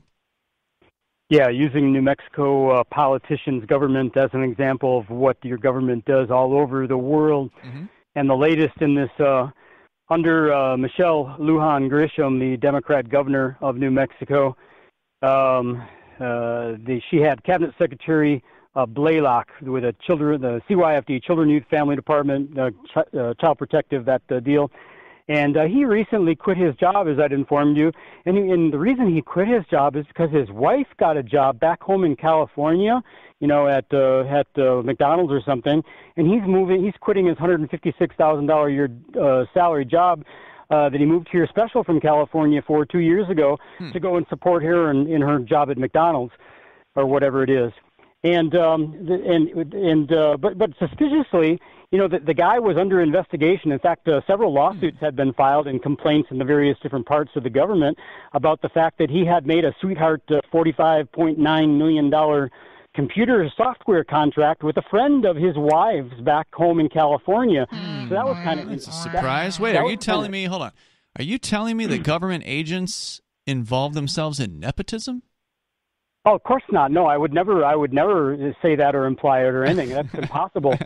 And so there was that, and then there was the other deal about any time that any of his underlings came in and tried to defend the taxpayer by saying, "Hey, this not only doesn't look right, it doesn't meet the law. This is actually illegal." Then those guys got fired. There was like 6 of them, and they all got fired, and that was rather mysterious. And I think there's a Whistleblower Protection Act or something like that has something to do with that. And then there was one more thing that he did too, that's what it was. He made all of their day-to-day working communication device. He used the Signal app, which is great for the rest of us.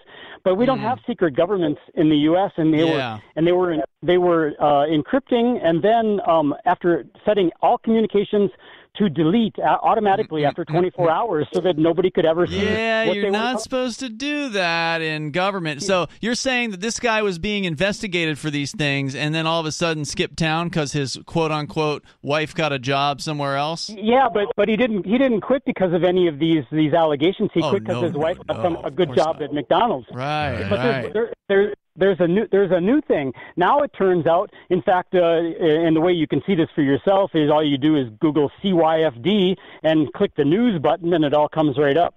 And so all the things that I cited already had been in the news up until about 2 months ago, and then all of a sudden the news went completely dark, and you couldn't find any new news except there's a new one. It turns out, and one of the news sources of the 4 or 5 that you can find, one of them says that this cabinet secretary under Michelle Lujan Grisham actually lied about statistics at CYFD. He claimed that child abuse in New Mexico was down when, now that he's gone, it's been determined that child abuse was not down. In fact, it was double what it had been. And so that leaves one wondering, how can a cabinet secretary under Governor Michelle Lujan Grisham say that when he's testifying to, I believe it was the legislature, he said that it was actually down when in fact it was double? How do you make that kind of a mistake? You don't. What you do is you lie because, well, there's no incentive for you to do the right thing when it comes to being employed and by no government. punishment if you do the wrong thing in most cases. Thank you, David, for continuing to keep us up to date on the terrible corruption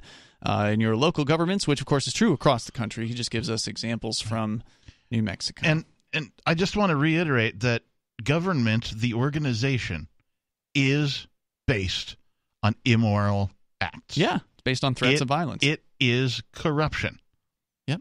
And so it can never be a force for good. It is antique, it is barbaric, right, and it shouldn't even exist. Yeah, you're not going to get any disagreement from me. Let's go to Mike. He's in Wisconsin. You're on Free Talk Live. Mike. Hey, yeah, how are you guys doing tonight? What's on your mind, Mike? Hey, Mike. Abortion, actually. Yeah, oh, boy. In Texas, yeah, they made it illegal. Saying, I'm just kind of confused on that subject as far as the libertarian perspective.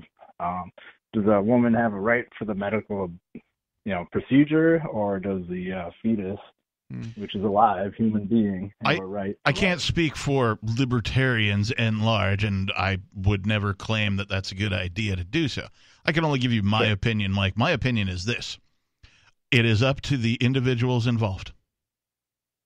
Yeah, I think that libertarians disagree on this particular issue because they tend to not agree as far as when life begins. I don't think anyone ever is going to agree on that point because everybody's got their own opinions, and science is never in agreement on these matters.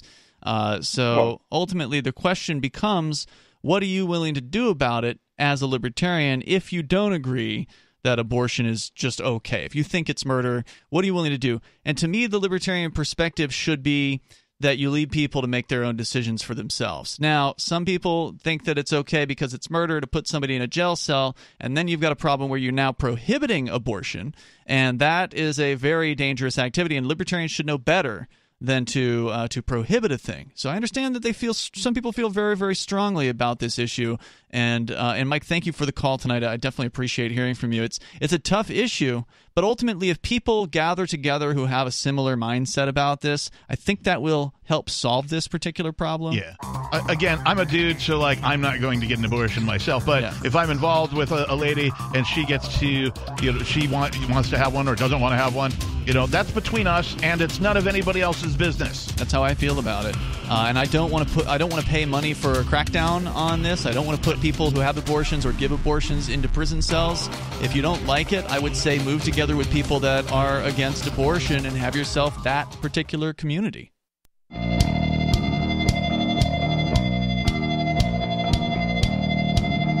This is Free Talk Live, and you can join us here. Bring up anything you want. 603-283-6160. That's 603-283-6160. In the studio, it's Ian. And the Reverend Captain Kickass. You've got a website, Captain Kickass. It's LordKickass.com. It is. And that's where people can download and play various different parody songs. Yeah, you don't need a player or anything. You don't need to go. You can just go to LordKickass.com, and there you will find my parodies. And at each song, you can click play. What's the newest parody up on there? Is it the COVID carols? Still the Christmas one. Okay. Yeah. It's coming back. Coming back. Well, and it's time. I know I've told you that I only recorded and released one last year whenever I wrote them, but I did record the other two. Oh, nice. So I don't think I've said that on radio before today.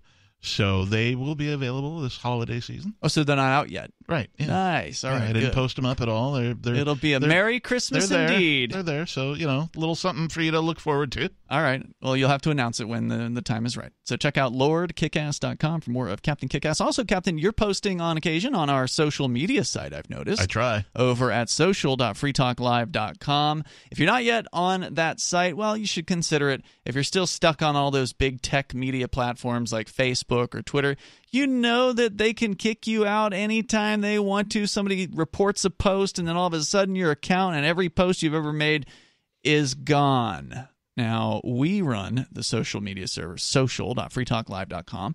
It's Mastodon software. It means it's open source. It means it's federated. It means that you can join our server, or you can join another Mastodon. There's thousands of these Mastodon servers. If you got the server creds, you can do it yourself. Spin up your own server, and then you can search for us on your server and still follow us. So you don't have to be on our server to follow our accounts. That's the coolest thing about the federation part. Is it's great. But if you do join social.freetalklive.com, if you join that server specifically, you will auto-follow the captain, me, Bonnie, some of the other co-hosts here on Free Talk Live.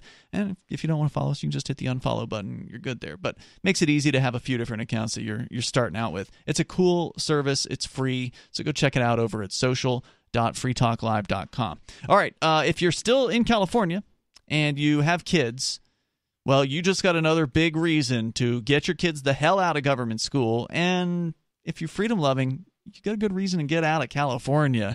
Yeah, I don't know what you're still doing out there, but Gavin Newsom, that guy there was a recall election, and there was all this hubbub about Gavin Newsom could lose. He never had a chance of losing that election. And I paid it no attention, even if he did lose the election, California wouldn't change in any significant manner. But he didn't lose. And now he's doubling down on his COVID-19 crackdowns because he's got to, now he's staying, so he's proven that he's running things over there. He's like, haha, bitches. Yeah. You're stuck with me. He actually said that, haha, bitches, in front of the children at the school. No, I'm kidding. He didn't actually say that. Like, what? Really? That would have been great if he did. No, but they put him at. He was at he brought his little governor podium to some California school to give this announcement about this vaccine mandate that he's going to be shoving into people's arms there. According to the story at KCBS Radio, public and private school students at elementary and secondary schools are now going to be required to be vaccinated for in-person learning starting the academic term or semester following full approval from the U.S. Food and Drug Administration of the vaccine for their grade span, 7 through 12 and K through 6. So we're still waiting on that, which it's inevitable, of course, that it's going to happen. This is the least, the non-risk group. Yeah, that's right. The non-risk group. No risk. Now, even though the risk is incredibly small to all of the other groups, it's even smaller for school-age children. Even smaller. Like, so small that it's practically zero. So, what is the justification? Total obedience. Okay, but when government does a thing, they usually give some BS The BS justification. is that the vaccine helps you. The BS is if you get the vaccine, Captain, it'll help you if you actually do contract COVID. Because we all know that people have the vaccine still get COVID because that's been shown clearly in the evidence out there. And they can still spread it. And they can still go to the hospital for it. But the claim is, because this is all they have now, because they can't say the vaccine stops COVID because it doesn't. Nope.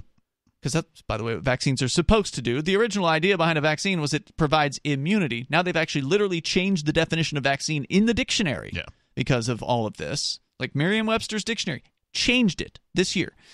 So now all they actually have is to say, well, if you have the vaccine, it will help you if you get COVID. The symptoms will be lessened. You're less likely to go to the hospital if you catch COVID while you're vaccinated. And here's the thing. You don't know.